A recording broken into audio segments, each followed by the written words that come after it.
ಇದು ನಿಮ್ಮ ಸಂಪೂರ್ಣ ಗಮನವನ್ನು ಒಂದೇ ಬಿಂದುವಿನ ಮೇಲೆ ಕೇಂದ್ರೀಕರಿಸುವ ಸಮಯವಾಗಿದೆ. ನಿಮ್ಮ ಬದುಕಿನ ಪ್ರತಿ ಅಂಶವನ್ನು ಪಣಕ್ಕಿಟ್ಟು ನಿಮ್ಮ ಕನಸುಗಳಿಗಾಗಿ ಸರ್ವಸ್ವವನ್ನು ಧಾರೆ ಎರೆಯುವ ಕಾಲ ಬಂದಿದೆ. ಇದು ಕೇವಲ ಒಂದು ಕ್ಷಣವಲ್ಲ ಸ್ನೇಹಿತರೆ, ಇದು ನಿಮ್ಮ ಇಡೀ ಬದುಕನ್ನು ಬದಲಾಯಿಸುವ ನಿರ್ಧಾರದ ಸಮಯ. ನಿಮ್ಮ ಜೀವಿತಾವಧಿಯ ಅತ್ಯಂತ ಅಮೂಲ್ಯ ಕೆಲಸವನ್ನು ಪ್ರಾರಂಭಿಸಲು ಸಿದ್ಧರಾಗಿ. ನಿಮ್ಮ ಜೀವನವೇ ಒಂದು ಮಹಾಕೃತಿ. ಆ ಮಹಾಕೃತಿಯನ್ನು ಚಿತ್ರಿಸಲು ನೀವು ಕುಂಚವನ್ನು ಕೈಗೆತ್ತಿಕೊಳ್ಳುವ ಸಮಯ ಈಗ ಬಂದಿದೆ. ನಮಸ್ಕಾರ ಸ್ನೇಹಿತರೆ, ವಿಜಯ ಸ್ಫೂರ್ತಿ ಚಾನೆಲ್ಗೆ ನಿಮ್ಮೆಲ್ಲರಿಗೂ ಆತ್ಮೀಯ ಸ್ವಾಗತ. ಇಲ್ಲಿ ನಾವು ನಿಮ್ಮ ಬದುಕಿಗೆ ಪ್ರೇರಣೆಯನ್ನು ನೀಡುವ, ನಿಮ್ಮ ಚಿಂತನೆಗಳನ್ನು ಬದಲಾಯಿಸುವ ಮತ್ತು ನಿಮ್ಮ ಕನಸುಗಳನ್ನು ಸಾಕಾರಗೊಳಿಸುವ ದಾರಿಯನ್ನು ಬೆಳಗುವ ಸಂದೇಶಗಳನ್ನು ಹಂಚಿಕೊಳ್ಳುತ್ತೇವೆ. ನೀವು ಈ ಚಾನೆಲ್ಗೆ ಹೊಸದಾಗಿದ್ದರೆ ದಯವಿಟ್ಟು ಸಬ್ಸ್ಕ್ರೈಬ್ ಮಾಡಿ ಮತ್ತು ಮುಂದಿನ ಪ್ರೇರಣಾದಾಯಕ ವಿಡಿಯೋ ಅಪ್ಲೋಡ್ ಆದ ತಕ್ಷಣ ತಿಳಿಯಲು ಬೆಲ್ ಐಕಾನ್ ಒತ್ತಿ. ಭಾಗ 1. ನಿಮ್ಮ ಮನಸ್ಥಿತಿ ಅತ್ಯಂತ ಶಕ್ತಿಶಾಲಿ ಅಸ್ತ್ರ. ನೀವು ಒಬ್ಬ ವಿಶಿಷ್ಟ ವ್ಯಕ್ತಿ. ನೀವು ಕೇವಲ ಒಬ್ಬರಾಗಿ ಹುಟ್ಟಿದ್ದೀರಿ. ನಿಮ್ಮಂತೆಯೇ ಇರುವ ಇನ್ನೊಬ್ಬರು ಈ ವಿಶ್ವದಲ್ಲಿ ಇಲ್ಲ. ದೇವರು ನಿಮಗೆ ಒಂದು ವಿಶಿಷ್ಟವಾದ ಉಡುಗೊರೆಯನ್ನು ನೀಡಿ ಈ ಭೂಮಿಗೆ ಕಳುಹಿಸಿದ್ದಾನೆ. ನಿಮ್ಮ ಮನಸ್ಥಿತಿಯೇ ನಿಮ್ಮ ಅತ್ಯಂತ ಶಕ್ತಿಶಾಲಿ ಅಸ್ತ್ರವಾಗಿದೆ. ಇದನ್ನು ನೀವು ಅತ್ಯಂತ ಸೂಕ್ಷ್ಮವಾಗಿ ಮತ್ತು ಶಕ್ತಿಯುತವಾಗಿ ಬೆಳೆಸಿಕೊಳ್ಳಬೇಕು. ದೃಢವಾದ ಮತ್ತು ಅಲುಗಾಡದ ಆತ್ಮವಿಶ್ವಾಸವನ್ನು ಬೆಳೆಸಿಕೊಳ್ಳುವುದು ನಿಮ್ಮ ಮೊದಲ ಮತ್ತು ಪ್ರಮುಖ ಗುರಿಯಾಗಿರಬೇಕು. ಸವಾಲುಗಳು ಮತ್ತು ಪ್ರತಿಕೂಲ ಪರಿಸ್ಥಿತಿಗಳು ಎದುರಾದಾಗ ಅವುಗಳನ್ನು ಎದುರಿಸಲು ಹಿಂಜರಿಯಬೇಡಿ. ಪ್ರತಿಯೊಂದು ಪ್ರತಿಕೂಲತೆಯೂ ಯಶಸ್ಸಿನ ಮೆಟ್ಟಿಲು ಎಂಬುದನ್ನು ನೀವು ಅರಿತುಕೊಳ್ಳಬೇಕು. ನಿಮ್ಮ ಜೀವನದಲ್ಲಿ ಎದುರಾಗುವ ಪ್ರತಿಯೊಂದು ಸವಾಲನ್ನು ಜಯಿಸುವ ದೃಢ ಸಂಕಲ್ಪದಿಂದ, ಅಚಲ ನಿರ್ಧಾರದಿಂದ ಎದುರಿಸಬೇಕು. ನಿಮ್ಮ ಪೂರ್ಣ ಸಾಮರ್ಥ್ಯವನ್ನು ಹೊರಹಾಕಲು ನೀವೇ ನಿಮಗೆ ಋಣಿಯಾಗಿದ್ದೀರಿ. ಯಾರೂ ಬಂದು ನಿಮ್ಮ ಕೆಲಸವನ್ನು ಮಾಡುವುದಿಲ್ಲ. ಯಾರೋ ಬಂದು ನಿಮ್ಮನ್ನು ರಕ್ಷಿಸುತ್ತಾರೆ, ನಿಮ್ಮ ಕೆಲಸವನ್ನು ಪೂರ್ಣಗೊಳಿಸುತ್ತಾರೆ ಎಂದು ಕಾಯಬೇಡಿ. ನಿಮ್ಮ ಜೀವನಕ್ಕೆ ನೀವೇ ಸಂಪೂರ್ಣ ಜವಾಬ್ದಾರರು. ನಿಮ್ಮ ಕನಸುಗಳನ್ನು ವಾಸ್ತವವನ್ನಾಗಿ ಮಾಡಲು ನೀವು ಬಯಸಿದರೆ ಆ ಕನಸುಗಳಿಗಾಗಿ ನೀವು ಸಾಯಲು ಸಿದ್ಧರಿರಬೇಕು. ಈ ಮಾತು ಅಕ್ಷರಶಃ ಸತ್ಯ. ಆರಾಮ ವಲಯದಲ್ಲಿ ಆಡುವುದನ್ನು ಬಯಸುವ ನಿಮ್ಮ ಆಸೆಯನ್ನು ನಿಮ್ಮ ಜವಾಬ್ದಾರಿಯ ಅರಿವು ಮೀರಿಸಬೇಕು. ಸುರಕ್ಷಿತವಾಗಿ ಆಡಲು ಬಯಸುವ ಮನಸ್ಸನ್ನು ಮೀರಿ ನಿಲ್ಲಬೇಕು. ನೀವು ಅಪಾಯಗಳನ್ನು ತೆಗೆದುಕೊಳ್ಳಲೇಬೇಕು.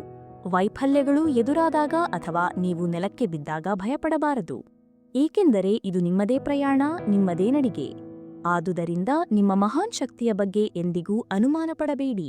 ನೀವು ಒಂದು ಕಾರಣಕ್ಕಾಗಿ ಈ ಭೂಮಿಗೆ ಬಂದಿದ್ದೀರಿ ಎಂಬುದನ್ನು ಅರಿತುಕೊಳ್ಳಿ. ನಿಮ್ಮ ಬದುಕಿನ ಈ ನಿರ್ದಿಷ್ಟ ಹಂತದಲ್ಲಿ ನೀವು ನಿಮ್ಮೊಂದಿಗೆ ಒಂದಾಗುತ್ತೀರಿ. ನೀವು ಬಿಟ್ಟುಕೊಡಬೇಕು ಎಂದು ಅನಿಸಿದ ಪ್ರತಿಯೊಂದು ಕ್ಷಣವೂ ನಿಮ್ಮ ನಿಜವಾದ ಸಾಮರ್ಥ್ಯದ ಪರೀಕ್ಷೆಯಾಗಿದೆ. ನೀವು ಬಯಸುವ ವಿಷಯಗಳ ಬಗ್ಗೆ ನೀವು ಎಷ್ಟು ಗಂಭೀರರಾಗಿದ್ದೀರಿ ಎಂಬುದನ್ನು ಪರೀಕ್ಷಿಸಲು ಬದುಕಿನ ಪರೀಕ್ಷೆಗಳು ಸದಾ ಬರುತ್ತಲೇ ಇರುತ್ತವೆ. ಭಾಗ 2. ನೀವು ನಿಜವಾಗಿ ಏನನ್ನು ಬಯಸುತ್ತೀರಿ? ನೀವು ನಿಜವಾಗಿಯೂ ಏನನ್ನು ಬಯಸುತ್ತೀರಿ? ನಿಮ್ಮ ಆಸೆ, ನಿಮ್ಮ ಗುರಿಗಳು ಯಾವುವು? ನಿಮಗೆ ಬೇಕಾಗಿರುವುದು ಏನು ಎಂಬುದರ ಬಗ್ಗೆ ನಿಮಗೆ ಸ್ಪಷ್ಟ ಕಲ್ಪನೆ ಇಲ್ಲದಿದ್ದರೆ, ನೀವು ಯಾವ ದಿಕ್ಕಿನಲ್ಲಿ ಸಾಗಲು ಪ್ರಯತ್ನಿಸುತ್ತಿದ್ದೀರಿ ಎಂಬುದನ್ನು ನೀವು ಎಂದಿಗೂ ಅರಿಯಲು ಸಾಧ್ಯವಿಲ್ಲ. ಪ್ರತಿಯೊಬ್ಬರೂ ತಾನು ಮಹಾಶಕ್ತಿ ಎಂದು ಹೇಳಿಕೊಳ್ಳುತ್ತಾರೆ, ಆದರೆ ನಿಜವಾದ ಮಹಾಶಕ್ತಿಯನ್ನು ಬೇಟೆಯಾಡಲು ಪ್ರಾರಂಭಿಸಿದಾಗ ಅವರ ನಿಜ ಬಣ್ಣ ಬಯಲಾಗುತ್ತದೆ. ಬದುಕು ನಿಮ್ಮ ಮುಖಕ್ಕೆ ಬಲವಾಗಿ ಹೊಡೆದು ನಿಮ್ಮನ್ನು ನೆಲಕ್ಕೆ ಕೆಡವಿದಾಗ ನಿಮ್ಮ ಪ್ರತಿಕ್ರಿಯೆ ಹೇಗಿರುತ್ತದೆ? ಸಂದೇಹ, ಭಯ ಮತ್ತು ನಿಮ್ಮನ್ನು ನಾಶ ಮಾಡಲು ಹಸಿದು ಕಾಯುತ್ತಿರುವ ಕ್ರೂರ ಸವಾಲುಗಳಿಂದ ನೀವು ಸುತ್ತುವರಿದಾಗ ನೀವು ಏನನ್ನು ಮಾಡಲು ಬಯಸುತ್ತೀರಿ? ನೋಡಿ, ಜೀವನ ಎಂದರೆ ನಿಮಗೆ ಏನಾಗುತ್ತದೆ ಎಂಬುದಲ್ಲ, ನಿಮಗೆ ಒಂದು ಘಟನೆ ಆದ ನಂತರ ನೀವು ಏನು ಮಾಡುತ್ತೀರಿ ಎಂಬುದು ಮುಖ್ಯ. ಅನೇಕ ಜನರು ಬದುಕಿನಿಂದ ಬರುವ ಆ ಹೊಡೆತವನ್ನು ತೆಗೆದುಕೊಂಡು ಮತ್ತೆ ಎಂದಿಗೂ ಎದ್ದೇಳುವುದಿಲ್ಲ. ನೆನಪಿಡಿ, ಈ ಜೀವನದಿಂದ ನಿಮಗೆ ಬೇಕಾದದ್ದು ಸಿಗುವುದಿಲ್ಲ. ಬದಲಿಗೆ ನೀವು ಈ ಜೀವನಕ್ಕಾಗಿ ಏನನ್ನು ಅರ್ಪಿಸುತ್ತೀರಿ, ಏನನ್ನು ಧಾರೆ ಎರೆಯುತ್ತೀರಿ ಎಂಬುದನ್ನು ಮಾತ್ರ ನೀವು ಪಡೆಯುತ್ತೀರಿ. ಒಂದು ಜ್ಞಾನಯುಕ್ತ ಮಾತು ಕೇಳಿದ್ದೆನು. ಒಬ್ಬರೇ ನಡೆಯುವುದು ದೌರ್ಬಲ್ಯದ ಸಂಕೇತವಲ್ಲ, ಅದು ನಿಮ್ಮ ಅಸಾಮಾನ್ಯ ಶಕ್ತಿಯ ಪುರಾವೆ. ಒಂಟಿಯಾಗಿ ನಡೆಯುವುದು, ಮೌನದಲ್ಲಿ ಮಾತ್ರ ಅಸ್ತಿತ್ವದಲ್ಲಿರುವ ಸೌಂದರ್ಯವನ್ನು ನೀವು ಕಂಡುಕೊಳ್ಳಲು ಅವಕಾಶ ನೀಡುತ್ತದೆ. ಇದು ನಿಮ್ಮ ಮನಸ್ಸಿನಲ್ಲಿ ಮಾತ್ರ ಇರುವ ಸೌಂದರ್ಯ. ಭಾಗ 3. ಏಕಾಂಗಿ ತೋಳನದಾರಿ ಮತ್ತು ಒಂಟಿತನದ ಶಕ್ತಿ. ಒಂಟಿತನವು ನಿಮ್ಮ ಆಲೋಚನೆಗಳನ್ನು ಸಂಗ್ರಹಿಸಲು ನಿಮಗೆ ಅವಕಾಶ ನೀಡುತ್ತದೆ. ಒಂದು ದೃಢವಾದ ಯೋಜನೆಯನ್ನು ರೂಪಿಸಲು ನಿಮಗೆ ಸಮಯ ಸಿಗುತ್ತದೆ. ಪ್ರತಿಯೊಂದು ಚಿಂತನೆಯನ್ನು ಸೂಕ್ಷ್ಮವಾಗಿ ಪ್ರಕ್ರಿಯೆಗೊಳಿಸಲು ಮತ್ತು ನಿಮ್ಮ ಯೋಜನೆಯನ್ನು ಕಾರ್ಯಗತಗೊಳಿಸುವ ಸ್ಥಾನದಲ್ಲಿ ನಿಮ್ಮನ್ನು ನೀವು ಇರಿಸಿಕೊಳ್ಳಲು ಸಾಕಷ್ಟು ಸಮಯ ಸಿಗುತ್ತದೆ. ಆದ್ದರಿಂದ ಎಂದಿಗೂ ಏಕಾಂಗಿ ತೋಳನಾಗಲು ಭಯಪಡಬೇಡಿ.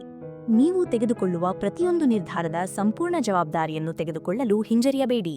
ಅದು ಕೆಟ್ಟದ್ದಾಗಿರಲಿ ಅಥವಾ ಒಳ್ಳೆಯದಾಗಿರಲಿ, ಉತ್ತಮ ನಿರ್ಧಾರಗಳು ನಿಮ್ಮ ಯಶಸ್ಸಿಗೆ ಸೇರಿಸುತ್ತಲೇ ಹೋಗುತ್ತವೆ.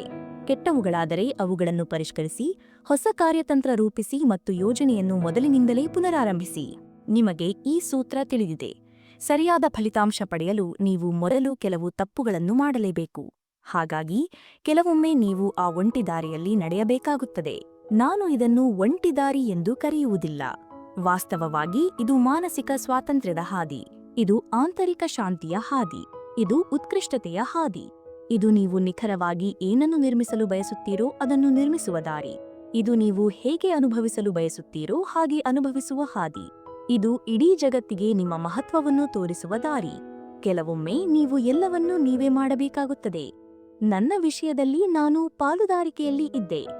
ಆದರೆ ನಾನು ಏಕಾಂಗಿ ತೋಳನಾಗಲು ನಿರ್ಧರಿಸಿದೆ ಮತ್ತು ನನ್ನ ಪಾಲುದಾರನಿಗೆ ವಿದಾಯ ಹೇಳಬೇಕಾಯಿತು. ಅದು ನನ್ನ ಜೀವನದಲ್ಲಿ ನಾನು ತೆಗೆದುಕೊಂಡ ಅತ್ಯುತ್ತಮ ನಿರ್ಧಾರ. ನಾನು ಕುಳಿತುಕೊಂಡೆ ಮತ್ತು ನನ್ನ ಆಲೋಚನೆಗಳ ಸಂಪೂರ್ಣ ಒಡೆತನವನ್ನು ತೆಗೆದುಕೊಂಡೆ. ನಾನು ನಿಮ್ಮಲ್ಲಿ ಕೇಳಿಕೊಳ್ಳುತ್ತೇನೆ, ನಿಮ್ಮ ಮೇಲೆ ನೀವು ನಂಬಿಕೆ ಇಡಿ. ನೀವೇ ಪಣ ತೊಡಿರಿ. ನಿಮ್ಮ ಕನಸುಗಳ ಮೇಲೆ ದೃಢವಾಗಿ ಬಂಡವಾಳ ಹೂಡಿರಿ. ಕೆಲವೊಮ್ಮೆ ನೀವು ಒಂದು ನಿರ್ದಿಷ್ಟ ಸ್ಥಿತಿಗೆ, ಒಂದು ಕೋಣೆಗೆ ಹೋಗಬೇಕಾಗುತ್ತದೆ. ಅದು ಕೋಣೆ 101 ಎಂದು ಕರೆಯಲ್ಪಡುತ್ತದೆ. ಅಲ್ಲಿ ಕೇವಲ ನೀವು, ನಿಮ್ಮನ್ನೇ ನೋಡುವ ನೀವು ಮತ್ತು ಕನ್ನಡಿಯ ಮುಂದೆ ನಿಂತಿರುವ ನೀವು ಮಾತ್ರ ಇರುತ್ತೀರಿ. ಅಲ್ಲಿ ನಿಮ್ಮನ್ನೇ ನೀವು ಕೇಳಿಕೊಳ್ಳಿ, ನಾನು ನಿಜವಾಗಿಯೂ ಏನನ್ನು ಬಯಸುತ್ತೇನೆ? ನಾನು ನಿಜವಾಗಿಯೂ ಯಾರಾಗಲು ಬಯಸುತ್ತೇನೆ? ನಾನು ನಿಖರವಾಗಿ ಅದನ್ನೇ ಮಾಡಿದೆ. ನಾನು ಕುಳಿತುಕೊಂಡು ಕಠಿಣ ಪ್ರಶ್ನೆಗಳನ್ನು ಕೇಳಿಕೊಂಡೆ.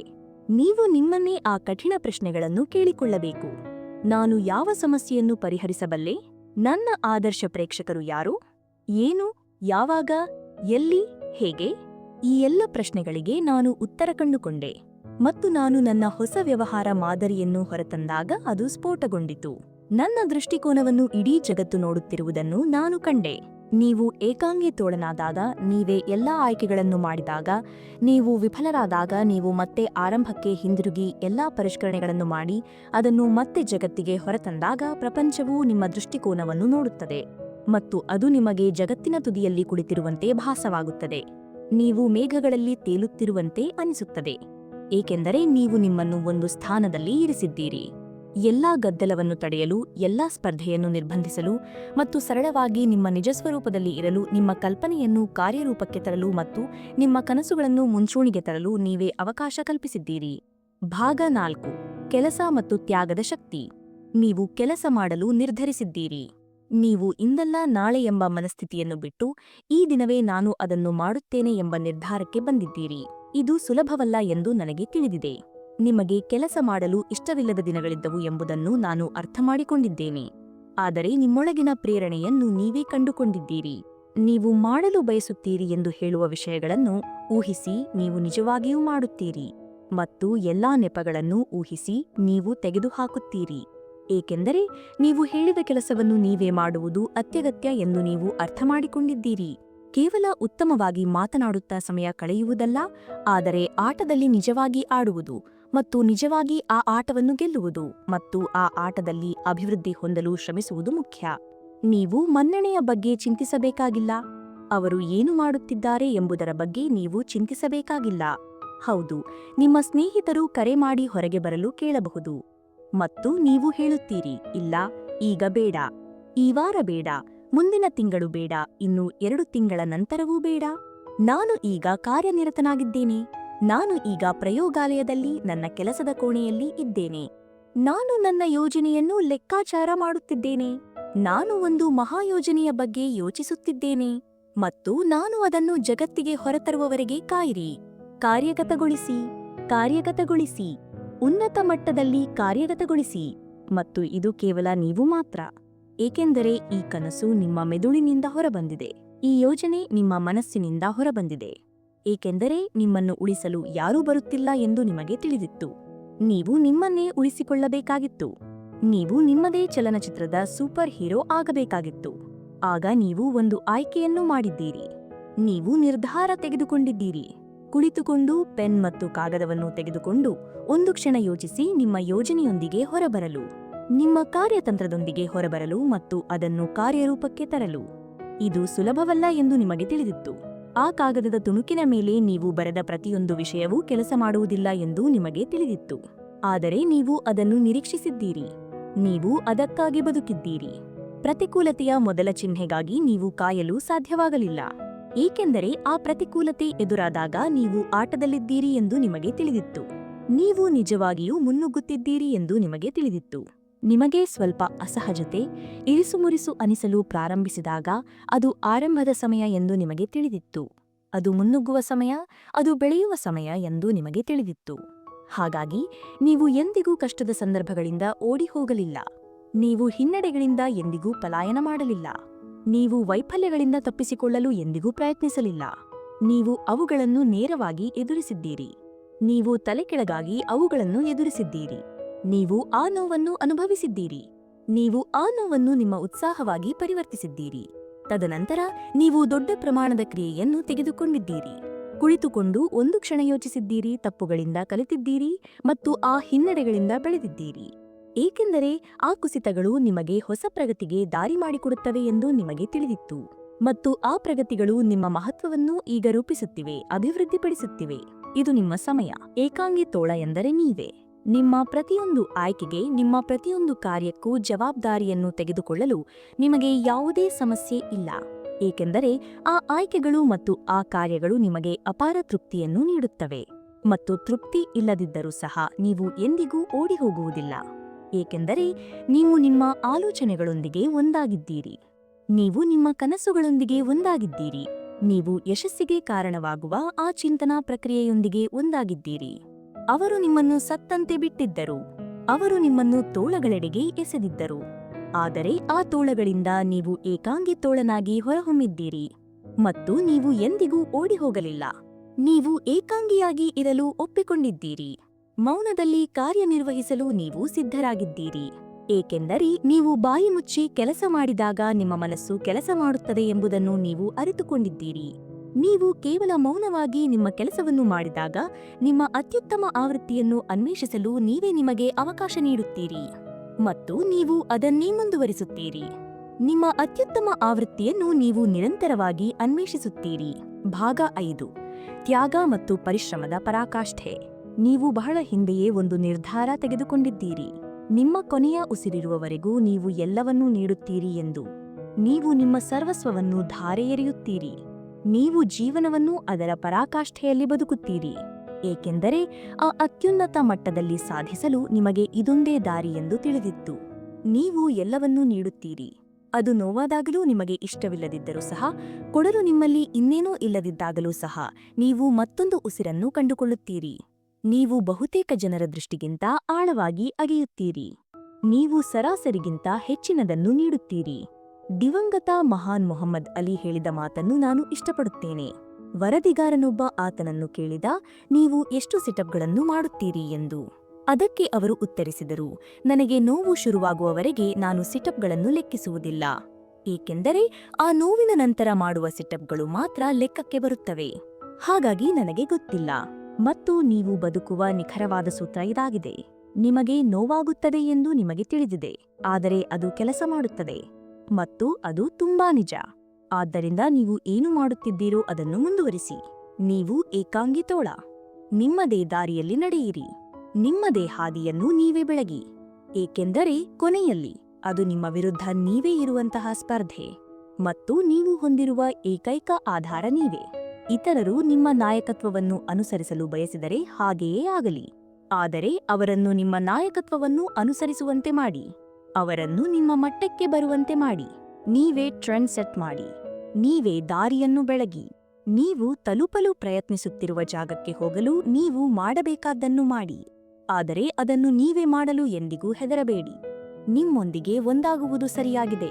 ಏಕೆಂದರೆ ನಿಮ್ಮೊಳಗೆ ವಾಸಿಸುವ ಶಕ್ತಿಯು ನಿಮ್ಮನ್ನು ಇತರರು ನೀವು ಹೋಗಲು ಸಾಧ್ಯವಿಲ್ಲ ಎಂದು ಭಾವಿಸಿದ ಜಾಗಕ್ಕೆ ತಲುಪುವ ಸ್ಥಾನದಲ್ಲಿ ಇರಿಸುತ್ತದೆ. ನೀವು ಇರಲು ಸಾಧ್ಯವಿಲ್ಲ ಎಂದು ಇತರರು ಭಾವಿಸಿದಂತೆ ಆಗಲು ಇದು ಸಹಾಯ ಮಾಡುತ್ತದೆ. ಆದರೆ ನೀವು ನಿಮ್ಮನ್ನು ನಂಬಿದ್ದೀರಿ. ನೀವು ಇನ್ನೂ ನಿಮ್ಮನ್ನು ನಂಬುತ್ತೀರಿ. ಆದ್ದರಿಂದ ನೀವು ಹೋಗಲು ಪ್ರಯತ್ನಿಸುತ್ತಿರುವ ಜಾಗಕ್ಕೆ ಹೋಗಲು ನೀವು ಮಾಡಬೇಕಾದುದನ್ನು ಮಾಡಿ. ನೀವು ಏಕಾಂಗಿ ತೋಳ. ಆದ್ದರಿಂದ ಅದರ ಬಗ್ಗೆ ಹೆಮ್ಮೆ ಪಡಿರಿ. ನಿಮ್ಮ ದೈನಂದಿನ ಮನಸ್ಥಿತಿ, ನಿಮ್ಮ ಕನಸುಗಳು, ನಿಮ್ಮ ಎಲ್ಲವೂ ನೀವು ಪ್ರತಿದಿನ ಒಯ್ಯುವ ಮನಸ್ಥಿತಿಯನ್ನು ಅವಲಂಬಿಸಿರುತ್ತದೆ. ನಿಮ್ಮ ಮನಸ್ಥಿತಿಯನ್ನು ನೀವು ಬದಲಾಯಿಸಬೇಕಾಗುತ್ತದೆ ಮತ್ತು ಅದನ್ನು ನಿಮ್ಮ ಜೀವನದಲ್ಲಿ ನೀವು ಬಯಸುವ ಮತ್ತು ಆಶಿಸುವ ವಿಷಯಗಳೊಂದಿಗೆ ಜೋಡಿಸಬೇಕು. ನಿಮ್ಮ ಗುರಿಗಳನ್ನು ನೀವು ಸಾಧಿಸುವವರೆಗೆ ಪದೇ ಪದೇ ಬರೆಯಬೇಕು. ಭಾಗ 6: ಮನಸ್ಥಿತಿಯ ಬದಲಾವಣೆ ಯಾಕೆ ನಾನಲ್ಲ. ನಿಮಗೆ ಬೇಕಾದುದು ಸಿಗದಿರಲು ನಿಜವಾದ ಕಾರಣ ನೀವು ಎಲ್ಲಿಂದ ಬಂದಿದ್ದೀರಿ ಎಂಬುದಲ್ಲ, ನಿಮಗೆ ಏನು ಸಿಗಲಿಲ್ಲ ಎಂಬುದಲ್ಲ, ನಿಮಗೆ ಏನಾಯಿತು ಎಂಬುದು ಅಲ್ಲ. ನೋಡಿ, ನಮಗೆ ಏನಾಯಿತು ಎಂಬ ಮನಸ್ಥಿತಿಯನ್ನು ನಾವು ಬದಲಾಯಿಸಬೇಕಾಗಿದೆ ಮತ್ತು ನಮ್ಮ ಮೂಲಕ ಏನಾಗುತ್ತಿದೆ ಎಂಬುದನ್ನು ಅರ್ಥಮಾಡಿಕೊಳ್ಳಬೇಕು. ಅನೇಕ ಜನರು ನನಗೆ ಏಕೆ ಹೀಗಾಯಿತು ಎಂಬ ಮನಸ್ಥಿತಿಯನ್ನು ಹೊಂದಿದ್ದಾರೆ. ಅರಸರೇ ಮತ್ತು ಅರಸಿಯರೇ, ಇಂದು ಆ ಮನಸ್ಥಿತಿಯನ್ನು ಬದಲಾಯಿಸಿ ನನಗೆ ಏಕೆ ಆಗಬಾರದು ಎಂಬ ಮನಸ್ಥಿತಿಗೆ ಬನ್ನಿ ಮತ್ತು ಆ ವಿಷಯಗಳು ನನ್ನ ಮೂಲಕ ನಡೆಯುತ್ತಿರುವಾಗ ನನ್ನೊಳಗೆ ಏನಾಗುತ್ತಿದೆ ಎಂಬುದರ ಬಗ್ಗೆ ಗಮನ ಕೊಡಿ. ಈ ಮನಸ್ಥಿತಿಯು ಎರಡು ವಿಭಿನ್ನ ರೀತಿಯ ಜನರನ್ನು ನಿರ್ಧರಿಸುತ್ತದೆ. ಒಬ್ಬ ವ್ಯಕ್ತಿ, ಅವರಿಗೆ ಎಲ್ಲವೂ ಆಗುತ್ತದೆ, ಯಾವಾಗಲೂ ನಾನೇ, ನನಗೆ ಏಕೆ ಹೀಗಾಯಿತು, ಇದು ಯಾವಾಗಲೂ ನನಗೆ ಆಗುತ್ತಿದೆ, ನನ್ನ ಜೀವನದಲ್ಲಿ ಯಾವಾಗಲೂ ಏನಾದರೂ ಕೆಟ್ಟದು ನಡೆಯುತ್ತಿದೆ ಎಂಬ ಮನಸ್ಥಿತಿ ಇರುತ್ತದೆ. ಇವರು ಎಲ್ಲವನ್ನೂ ತಮ್ಮ ಬಗ್ಗೆಯೇ ಮಾಡಿಕೊಳ್ಳುವವರು, ಎಲ್ಲವೂ ಅವರ ಬಗ್ಗೆಯೇ ಇರುತ್ತದೆ ಮತ್ತು ಅವರಿಗೆ ನಡೆಯುತ್ತಿದೆ. ಆದ್ದರಿಂದ ಅವರು ಜೀವನದಲ್ಲಿ ಏನನ್ನೂ ಮಾಡುವುದಿಲ್ಲ. ಏಕೆಂದರೆ ಅವರು ಎಲ್ಲವನ್ನೂ ತಮ್ಮ ಬಗ್ಗೆಯೇ ಮಾಡಿಕೊಳ್ಳುತ್ತಾರೆ ಮತ್ತು ಆ ಪರಿಸ್ಥಿತಿಯಿಂದ, ಆ ಸಂದರ್ಭಗಳಿಂದ ಅವರು ಏನು ಕಲಿಯಬಹುದು ಎಂಬುದನ್ನು ಅವರು ಎಂದಿಗೂ ಕಂಡುಕೊಳ್ಳುವುದಿಲ್ಲ. ಮತ್ತು ಸೃಷ್ಟಿಕರ್ತನು ವಾಸ್ತವವಾಗಿ ತಮ್ಮ ಜೀವನದಲ್ಲಿ ಅವರನ್ನು ಬಲಪಡಿಸಲು, ಅವರು ನಿಜವಾಗಿಯೂ ಎಷ್ಟು ಶಕ್ತಿಶಾಲಿಗಳು ಎಂಬುದನ್ನು ತೋರಿಸಲು ಏನು ಮಾಡುತ್ತಿದ್ದಾನೆ ಎಂಬುದರ ಬಗ್ಗೆ ಗಮನ ಕೊಡುವುದಿಲ್ಲ. ಮತ್ತು ನಂತರ ಅರಸರೇ ಮತ್ತು ಅರಸಿಯರೇ, ನಿಮಗೆ ಇನ್ನೊಂದು ರೀತಿಯ ವ್ಯಕ್ತಿ ಸಿಗುತ್ತಾರೆ. ಅವರಿಗೆ ಎಲ್ಲವೂ ತಮ್ಮ ಬಗ್ಗೆ ಎಂದು ಭಾವಿಸದೆ ವಿಷಯಗಳನ್ನು ಅರ್ಥಮಾಡಿಕೊಳ್ಳುವ ವ್ಯಕ್ತಿ. ಬದಲಿಗೆ ಅವರಿಗೆ ಏನಾಗುತ್ತದೆ ಎಂಬುದನ್ನು ಅವರು ನೋಡುತ್ತಾರೆ ಮತ್ತು ಅದು ತಮ್ಮ ಒಳಿತಿಗಾಗಿ ಆಗುತ್ತಿದೆ ಎಂದು ಅವರು ಅರ್ಥಮಾಡಿಕೊಳ್ಳುತ್ತಾರೆ. ಅದನ್ನು ಮಾಡುವುದರಿಂದ ಅವರು ತಮ್ಮ ಶಕ್ತಿಯನ್ನು, ತಮ್ಮ ಸಮಯವನ್ನು, ತಮ್ಮ ಗುರಿಗಳನ್ನು, ತಮ್ಮ ಕನಸುಗಳನ್ನು, ತಮ್ಮ ಸಾಮರ್ಥ್ಯವನ್ನು ಮತ್ತು ಅವರು ಬದಲಾಯಿಸಬಹುದಾದ ವಿಷಯಗಳನ್ನು ತಮ್ಮ ಉತ್ತಮ ಆವೃತ್ತಿಯಾಗುವ ವಿಷಯದಲ್ಲಿ ತೊಡಗಿಸುತ್ತಾರೆ. ನೋಡಿ, ನಿಮ್ಮ ಜೀವನವನ್ನು ಚಾಲಕನ ಆಸನದಿಂದ ನೋಡುತ್ತಾ ಒಂದು ಪರಿಸ್ಥಿತಿ ಒಳ್ಳೆಯದಾಗಿದೆಯೇ ಅಥವಾ ಕೆಟ್ಟದಾಗಿದೆಯೇ ಎಂದು ನೀವು ಹೇಳಲು ಸಾಧ್ಯವಿಲ್ಲ. ನೀವು ಆ ಸತ್ಯವನ್ನು ಹಿಂಬದಿಯ ಕನ್ನಡಿಯ ಮೂಲಕ ಮಾತ್ರ ಹೇಳಲು ಸಾಧ್ಯ. ನೀವು ಯಾವ ವ್ಯಕ್ತಿ? ನಿಮಗೆ ಎಲ್ಲವೂ ಸಂಭವಿಸುವ ವ್ಯಕ್ತಿಯೇ ಅಥವಾ ನಿಮ್ಮ ಅತ್ಯುತ್ತಮ ಆವೃತ್ತಿಯಾಗಲು ಎಲ್ಲವೂ ನಿಮಗೆ ಸಂಭವಿಸುವ ವ್ಯಕ್ತಿಯೇ? ಇಂದು ನಿರ್ಧಾರ ತೆಗೆದುಕೊಳ್ಳಿ. ಎಲ್ಲವನ್ನೂ ತಮಗಾಗಿ ಮಾಡುವ ಆ ವ್ಯಕ್ತಿಯಾಗಿರಿ. ನಿಮಗೆ ಬೇಕಾದುದು ಸಿಗದಿರಲು ನಿಜವಾದ ಕಾರಣ ಏನೆಂದರೆ, ನಿಮಗೆ ಪ್ರಾಮಾಣಿಕವಾಗಿ ಏನು ಬೇಕು ಎಂದು ತಿಳಿದಿಲ್ಲ. ನಿಮಗೆ ಯಾವ ದಾರಿಯಲ್ಲಿ ಹೋಗಬೇಕು ಎಂದು ತಿಳಿದಿಲ್ಲದಿದ್ದರೆ, ಗಾಳಿ ಬೀಸುವ ಯಾವುದೇ ದಿಕ್ಕಿನಲ್ಲಿ ನೀವು ಹೋಗುತ್ತೀರಿ. ನೀವು ಪ್ರತಿದಿನ ನೀವು ಬಯಸುವುದನ್ನು ಹಿಂಬಾಲಿಸಲೇಬೇಕು ಮತ್ತು ನೀವು ಅದನ್ನು ತೆಗೆದುಕೊಳ್ಳಬೇಕಾಗುತ್ತದೆ. ಈ ಜೀವನದಿಂದ ನಿಮಗೆ ಬೇಕಾದುದನ್ನು ನೀವು ತೆಗೆದುಕೊಳ್ಳಬೇಕಾಗುತ್ತದೆ. ನಿಮಗೆ ಬೇಕಾದುದನ್ನು ನೀವು ತೆಗೆದುಕೊಳ್ಳದಿದ್ದರೆ ಈ ಜೀವನವು ನಿಮ್ಮಿಂದ ಕಿತ್ತುಕೊಳ್ಳುತ್ತದೆ. ನೀವು ಅದನ್ನು ಶಕ್ತಿಯಿಂದ ತೆಗೆದುಕೊಳ್ಳಬೇಕು ಮತ್ತು ನಿಮ್ಮ ಗುರಿಗಳ ನಂತರ, ನಿಮ್ಮ ಕನಸುಗಳ ನಂತರ ನಿಮ್ಮಲ್ಲಿರುವ ಎಲ್ಲದರೊಂದಿಗೆ ಹೋಗಬೇಕು. ನೀವು ಹೋರಾಡದಿದ್ದರೆ ಮತ್ತು ನಿಮ್ಮ ಕನಸುಗಳ ನಂತರ, ನಿಮ್ಮ ಗುರಿಗಳ ನಂತರ ಹೋಗದಿದ್ದರೆ ಜೀವನವು ನಿಮ್ಮನ್ನು ಹೊರಹಾಕುತ್ತದೆ. ಅನೇಕ ಜನರು ಸರಾಸರಿ ಮಟ್ಟದಲ್ಲಿ ಬದುಕುತ್ತಿದ್ದಾರೆ. ಸರಾಸರಿಗಿಂತ ಉತ್ತಮವಾಗಿರಲು ನಿಜವಾಗಿ ಕಷ್ಟಪಟ್ಟು ಕೆಲಸ ಮಾಡುವುದು ಹೇಗಿರುತ್ತದೆ ಎಂಬುದು ಅನೇಕ ಜನರಿಗೆ ತಿಳಿದಿಲ್ಲ. ಅನೇಕ ಜನರು ಸರಾಸರಿ ಪರವಾಗಿಲ್ಲ ಎಂದು ನಂಬುತ್ತಾರೆ. ಅವರು ಕನಿಷ್ಠ ಕೆಲಸವನ್ನು ಮಾಡುವುದು ತಮ್ಮ ಜೀವನದಲ್ಲಿ ಅವರು ಮಾಡಬಹುದಾದ ಗರಿಷ್ಠ ಎಂದು ಅವರು ನಿಜವಾಗಿಯೂ ನಂಬುತ್ತಾರೆ. ಏಕೆಂದರೆ ಅರಸರೇ ಮತ್ತು ಅರಸಿಯರೇ, ಅನೇಕ ಜನರು ಆರಾಮದಾಯಕ ವಲಯವನ್ನು ಆನಂದಿಸುತ್ತಿದ್ದಾರೆ. ಆರಾಮವಾಗಿರುವ ವ್ಯಕ್ತಿ, ನೆಮ್ಮದಿಯಾಗಿರುವ ವ್ಯಕ್ತಿ ಜೀವನದಲ್ಲಿ ಬೆಳೆಯುವುದಿಲ್ಲ. ಬದಲಿಗೆ ಅವರು ಸಿಲುಕಿಕೊಂಡೇ ಇರುತ್ತಾರೆ. ಅವರು ತಮ್ಮ ನಿಜವಾದ ನಂಬಿಕೆಗಾಗಿ ಹೋರಾಡುವುದಿಲ್ಲ, ಮುನ್ನುಗ್ಗುವುದಿಲ್ಲ, ಹೋಗುವುದಿಲ್ಲ. ಭಾಗ 7. ನಿರಂತರ ಸುಧಾರಣೆ ಮತ್ತು ಹುಚ್ಚುತನದ ದಾರಿ. ನಿಮ್ಮ ಜೀವನದಲ್ಲಿ ನೀವು ಎಷ್ಟು ಉತ್ತಮರಾದರೂ, ನೀವು ಎಷ್ಟು ಶ್ರೇಷ್ಠರಾಗಿದ್ದೀರಿ ಎಂದು ನೀವು ಭಾವಿಸಿದರೂ, ಸುಧಾರಣೆಗೆ ಯಾವಾಗಲೂ ಅವಕಾಶವಿದೆ ಎಂಬುದನ್ನು ನೀವು ಅರಿತುಕೊಳ್ಳಬೇಕು. ಜೀವನದಲ್ಲಿ ನೀವು ತಲುಪಿದೀರಿ ಎಂದು ಭಾವಿಸುವ ಹಂತಕ್ಕೆ ನೀವು ಎಂದಿಗೂ ಬರುವುದಿಲ್ಲ. ತಾನು ತಲುಪಿದ್ದೇನೆ ಎಂದು ಭಾವಿಸುವ ವ್ಯಕ್ತಿ ಈಗಾಗಲೇ ಸೋತಿದ್ದಾನೆ. ಏಕೆಂದರೆ ಅವರು ತಲುಪಿದ್ದೇನೆ ಎಂದು ನಂಬಿದ ದಿನದಂದೇ ಅವರು ಆಗಬಹುದಾದ ವ್ಯಕ್ತಿ ಸತ್ತಿದ್ದಾನೆ. ನಿಮ್ಮ ಜೀವನದ ಪ್ರತಿದಿನವೂ ನಿಮ್ಮನ್ನು ಮಿತಿಗೆ ತಳ್ಳುವವರೆಗೆ ನೀವು ಯಾರಾಗಬಹುದು ಮತ್ತು ಏನನ್ನೂ ಸಾಧಿಸಬಹುದು ಎಂದು ನಿಮಗೆ ಎಂದಿಗೂ ತಿಳಿಯುವುದಿಲ್ಲ. ಪ್ರತಿದಿನವೂ ಅಭ್ಯಾಸ ಮಾಡಿ ಮತ್ತು ಅಭ್ಯಾಸವು ಪರಿಪೂರ್ಣತೆಯನ್ನು ನೀಡುವುದಿಲ್ಲ ಎಂಬುದನ್ನು ಅರ್ಥಮಾಡಿಕೊಳ್ಳಿ. ಬದಲಿಗೆ ಅಭ್ಯಾಸವು ಸುಧಾರಣೆಯನ್ನು ನೀಡುತ್ತದೆ. ಯಾವುದೇ ಕಾರಣಕ್ಕೂ ಸರಾಸರಿ ಮಟ್ಟಕ್ಕೆ ತೃಪ್ತರಾಗಬೇಡಿ. ನಿಮ್ಮೊಳಗಿರುವ ಎಲ್ಲವೂ ದೊಡ್ಡದಾಗಲಿ. ಅಗತ್ಯವಿರುವ ಸಮಯದಲ್ಲಿ ನಿಮಗೆ ಶಕ್ತಿಯನ್ನು ನೀಡುವ ಶಕ್ತಿ ನಿಮ್ಮಲ್ಲಿದೆ. ಸುಳ್ಳು, ಆಯಾಸ ಮತ್ತು ನೀವು ಬಿಟ್ಟುಕೊಡಲು ಬಯಸುವ ಸಮಯದಲ್ಲಿ ನಿಮಗೆ ಪ್ರೇರಣೆ ಮತ್ತು ದೃಢ ಸಂಕಲ್ಪವನ್ನು ನೀಡುವ ಶಕ್ತಿ ನಿಮ್ಮಲ್ಲಿದೆ. ಎಲ್ಲವೂ ನಿಮ್ಮೊಳಗೆ ಇದೆ. ಆದರೆ ನೀವು ಆಳವಾಗಿ ಅಗೆಯಬೇಕು, ನೀವು ತೆವಳಬೇಕು, ನೀವು ಕೆರೆದು ಹೊರಬರಬೇಕು. ಆ ಮಹಾನ್ ವ್ಯಕ್ತಿಯನ್ನು ನಿಮ್ಮಿಂದ ಹೊರತರಲು ನೀವು ಎಲ್ಲವನ್ನೂ ಮಾಡಬೇಕು. ಯಾವುದೇ ಕಾರಣಕ್ಕೂ ನೀವು ವನ್ಯ, ಅಸಂಪ್ರದಾಯಿಕ ವ್ಯಕ್ತಿಯಾಗಬೇಕು. ನೀವು ಹುಚ್ಚು, ಅಸಂಬದ್ಧ ಎಂದು ಪರಿಗಣಿಸಲ್ಪಡುವವರಾಗಬೇಕು. ನೋಡಿ, ಇತರರ ಆಲೋಚನೆಗಳು ಮತ್ತು ಚಿಂತನಾ ಪ್ರಕ್ರಿಯೆಗಳಿಗೆ ಹೊಂದಿಕೊಳ್ಳುವಾಗ ಯಾರೂ ಶ್ರೇಷ್ಠರಾಗುವುದಿಲ್ಲ ಮತ್ತು ಅವರ ನಿಜವಾದ ಸ್ವಯಂ ಆಗುವುದಿಲ್ಲ. ಜನರು ನಿಮ್ಮನ್ನು ಹೇಗೆ ನೋಡುತ್ತಾರೆ ಎಂಬುದರ ಬಗ್ಗೆ ನೀವು ತಲೆಕೆಡಿಸಿಕೊಳ್ಳದಿರಲು ಸಿದ್ಧರಾಗಿರಬೇಕು. ಜನರು ನಿಮ್ಮನ್ನು ಹುಚ್ಚರು, ಬುದ್ಧಿಭ್ರಮಣೆ ಆದವರು ಎಂದು ನೋಡುತ್ತಾರೆ. ಆದರೆ ಅವರಿಗೆ ಹೀಗೆ ಹೇಳಿ, ನಾನು ನನ್ನ ಮನಸ್ಸನ್ನು ಕಳೆದುಕೊಂಡಿಲ್ಲ, ನಾನು ನನ್ನ ನಿಜವಾದ ಸ್ವಯಂಅನ್ನು ಗಳಿಸಿದ್ದೇನೆ. ನಿಮ್ಮ ನಿಜವಾದ ಸ್ವಯಂ ಅನ್ನು ಗಳಿಸುವಲ್ಲಿ ನೀವು ನಿಮ್ಮೊಳಗೆ ಆಳವಾಗಿ ಹುಡುಕುತ್ತೀರಿ ಮತ್ತು ಅಲ್ಲಿವೆ ಎಂದು ನಿಮಗೆ ತಿಳಿಯದಿದ್ದ ಶಕ್ತಿಯ ತುದಿಯನ್ನು ಕಂಡುಕೊಳ್ಳುತ್ತೀರಿ. ನೀವು ಕೆಲಸ ಮಾಡಬೇಕಾಗುತ್ತದೆ. ನೀವು ಅಧ್ಯಯನ ಮಾಡಬೇಕಾಗುತ್ತದೆ. ನೀವು ವ್ಯಾಯಾಮಗಳನ್ನು ಮಾಡಬೇಕಾಗುತ್ತದೆ. ನೀವು ನೋವು, ಶಾಖ, ಹಿಂಸೆ, ಹೋರಾಟ ಮತ್ತು ನಿಮ್ಮನ್ನು ಹುಡುಕುವುದರೊಂದಿಗೆ ಬರುವ ಎಲ್ಲವನ್ನೂ ಅನುಭವಿಸಬೇಕಾಗುತ್ತದೆ. ಇದು ಸುಲಭವಲ್ಲ, ಆದರೆ ಇದು ಯೋಗ್ಯವಾಗಿದೆ ಎಂದು ನಾನು ನಿಮಗೆ ಹೇಳಲು ಬಂದಿದ್ದೇನೆ. ಆ ಕತ್ತಲೆಯ ಸ್ಥಳಕ್ಕೆ ಹೋಗಿ ಮತ್ತು ನೀವು ಆಗಲು ಸೃಷ್ಟಿಸಲ್ಪಟ್ಟ ಎಲ್ಲವೂ ಆಗುವವರೆಗೆ ಹೊರಗೆ ಬಾರದಿರಿ. ನೀವು ತ್ಯಾಗ ಮಾಡಲು ಮತ್ತು ಸಾಯಲು ಸಿದ್ಧರಿರುವುದು ನೀವು ಎಷ್ಟು ಶ್ರೇಷ್ಠರಾಗುತ್ತೀರಿ ಎಂಬುದನ್ನು ನಿರ್ಧರಿಸುವ ಅಂಶವಾಗಿದೆ. ಇತರರೊಂದಿಗೆ ನಿಮ್ಮನ್ನು ಅಳೆಯುವುದನ್ನು ನಿಲ್ಲಿಸಿ. ನಿಮ್ಮನ್ನು ನಿಮ್ಮೊಂದಿಗೆ ಅಳೆಯಿರಿ. ನಿನ್ನೆ ನೀವು ಹೇಗಿದ್ದಿರೋ ಅದಕ್ಕಿಂತ ಇಂದು ಉತ್ತಮರಾಗಿರಿ. ಕಳೆದ ವಾರ ನೀವು ಹೇಗಿದ್ದಿರೋ ಅದಕ್ಕಿಂತ ಈ ವಾರ ಉತ್ತಮರಾಗಿರಿ. ಹಿಂದಿನ ವರ್ಷಗಳಿಗಿಂತ ಈ ವರ್ಷ ಉತ್ತಮರಾಗಿರಿ. ನಿಮ್ಮ ಹೊಸ ಸ್ವಯಂ ಜನ್ಮ ತಾಳಲು ಅವಕಾಶ ನೀಡಲು ನೀವು ನಿಮ್ಮ ಹಳೆಯ ಸ್ವಯಂಗೆ ಸಾಯಲೇಬೇಕು. ನಿಮ್ಮ ಆರಾಮ ವಲಯಕ್ಕಿಂತ ನಿಮ್ಮ ಗುರಿಗಳ ಮೇಲೆ ಹೆಚ್ಚು ಗಮನ ಹರಿಸಬೇಕು. ನಿಮಗೆ ಆರಾಮ ನೀಡುವ ವಿಷಯಗಳು ನಿಮ್ಮನ್ನು ಕುಂಠಿತಗೊಳಿಸಿವೆ. ನೀವು ಅಂಟಿಕೊಂಡಿರುವ ವಿಷಯಗಳು ನಿಮ್ಮನ್ನು ಕೊಲ್ಲುತ್ತವೆ. ಅವು ನಿಮ್ಮ ಕನಸುಗಳನ್ನು ಕೊಲ್ಲುತ್ತವೆ. ಅವು ನಿಮ್ಮ ಗುರಿಗಳನ್ನು ಕೊಲ್ಲುತ್ತವೆ.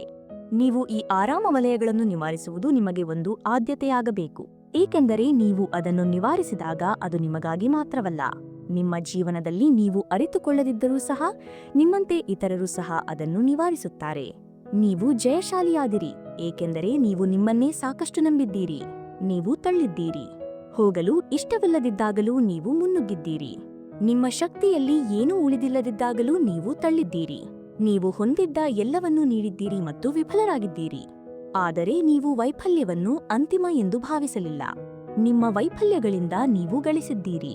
ನಿಮ್ಮ ವಿಜಯಗಳಿಗಿಂತ ಹೆಚ್ಚಾಗಿ ನಿಮ್ಮ ವೈಫಲ್ಯಗಳಿಂದ ನೀವು ಹೆಚ್ಚು ಕಲಿತಿದ್ದೀರಿ. ನೀವು ಎದ್ದೇಳುವುದನ್ನು ಮುಂದುವರಿಸಿದ್ದೀರಿ. ನೀವು ನಿಲ್ಲಿಸಲಿಲ್ಲ.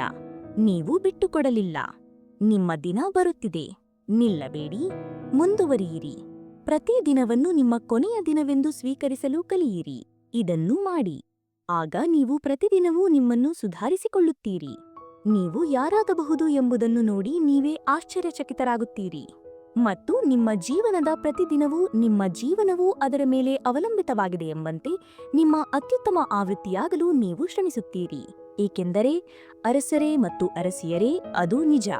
ಯಶಸ್ಸು ಎಂದರೆ ಏಕಾಂಗಿಯಾಗಿ ನಡೆಯಲು ಹೆದರದವರು ಮಾತ್ರ ಸಾಧಿಸುತ್ತಾರೆ. ಹುಚ್ಚು, ಅಸಂಬದ್ಧ, ಅಜ್ಞಾನಿ ಮತ್ತು ಬುದ್ಧಿಭ್ರಮಣೆ ಆದವರು ಎಂದು ಕರೆಯಲು ಹೆದರದವರು ಅದನ್ನು ಸಾಧಿಸುತ್ತಾರೆ. ಅನೇಕ ವ್ಯಕ್ತಿಗಳು ನಿಜವಾದ ಯಶಸ್ಸನ್ನು ಎಂದಿಗೂ ಅನುಭವಿಸುವುದಿಲ್ಲ, ಏಕೆಂದರೆ ಇತರರು ತಮ್ಮ ಬಗ್ಗೆ ಏನು ಹೇಳುತ್ತಾರೆ, ಅವರು ತೆಗೆದುಕೊಳ್ಳುವ ಆಯ್ಕೆಗಳ ಬಗ್ಗೆ, ಅವರು ಮಾಡುವ ಕೆಲಸಗಳ ಬಗ್ಗೆ, ಅವರು ಮಾತನಾಡುವ ವಿಧಾನದ ಬಗ್ಗೆ, ಅವರು ತಮ್ಮನ್ನು ನೋಡುವ ವಿಧಾನದ ಬಗ್ಗೆ ಮತ್ತು ಅವರು ತಮ್ಮನ್ನು ಒಯ್ಯುವ ವಿಧಾನದ ಬಗ್ಗೆ ಚಿಂತಿಸುತ್ತಾರೆ. ಭಾಗ 8. ನಿಮ್ಮ ಸ್ವಯಂ ಪ್ರೇರಕ ನೀವೇ. ಅರಸರೇ ಮತ್ತು ಅರಸಿಯರೇ, ನೀವು ಬಯಸಿದ ವಿಷಯಗಳನ್ನು ನಿಜವಾಗಿಯೂ ಸಾಧಿಸಲು ಮತ್ತು ಪಡೆಯಲು ನೀವು ಏಕಾಂಗಿ ತೋಳನಾಗಿ ಆರಾಮವಾಗಿರಬೇಕು. ಇದು ಒಂದು ಒಂಟಿ ನಡಿಗೆ. ತೋಳನು ಒಂಟಿಯಾಗಿರುವುದು ಪರವಾಗಿಲ್ಲ ಎಂದು ಅರ್ಥ ಮಾಡಿಕೊಳ್ಳುತ್ತದೆ. ವಿಚಿತ್ರವೆಂದು ಕರೆಯುವುದು ಪರವಾಗಿಲ್ಲ. ಅನೇಕರು ನಿಮ್ಮನ್ನು ಇಷ್ಟಪಡದಿರುವುದು ಪರವಾಗಿಲ್ಲ. ಆದರೆ ಅನೇಕರು ನಿಮ್ಮನ್ನು ಇಷ್ಟಪಡದಿದ್ದರೂ ಸಹ ನೀವು ಆ ಕತ್ತಲೆಯ ಸ್ಥಳಕ್ಕೆ ಹೋದರೆ, ನೀವು ಶ್ರಮಿಸಿದರೆ, ನೀವು ಎಲ್ಲವನ್ನೂ ಪಣಕ್ಕಿಟ್ಟರೆ ಮತ್ತು ನಿಮ್ಮ ಜೀವನದ ಪ್ರತಿದಿನವೂ ನಿಮ್ಮಲ್ಲಿರುವ ಎಲ್ಲವನ್ನೂ ನೀವು ನೀಡಿದರೆ, ಒಂದಕ್ಕಿಂತ ಶೂನ್ಯ ಉತ್ತಮ. ನಿನ್ನೆ ನೀವು ಮಾಡಿದ್ದಕ್ಕಿಂತ ಇಂದು ನೀವು ಒಂದು ಹೆಚ್ಚು ಕೆಲಸವನ್ನು ಮಾಡಿ. ಆಗ ನಿಮ್ಮನ್ನು ಸಮಸ್ಯೆ ಇರುವ ವ್ಯಕ್ತಿ, ಹುಚ್ಚು ಅಥವಾ ಅಸಂಬದ್ಧ ಎಂದು ನೋಡಿದ ಎಲ್ಲ ಜನರ ಗೌರವವನ್ನು ನೀವು ಗಳಿಸಬಹುದು. ನಿಮ್ಮ ಸ್ವಂತ ಪ್ರೇರಕ ನೀವೇ ಆಗಿರಬೇಕು.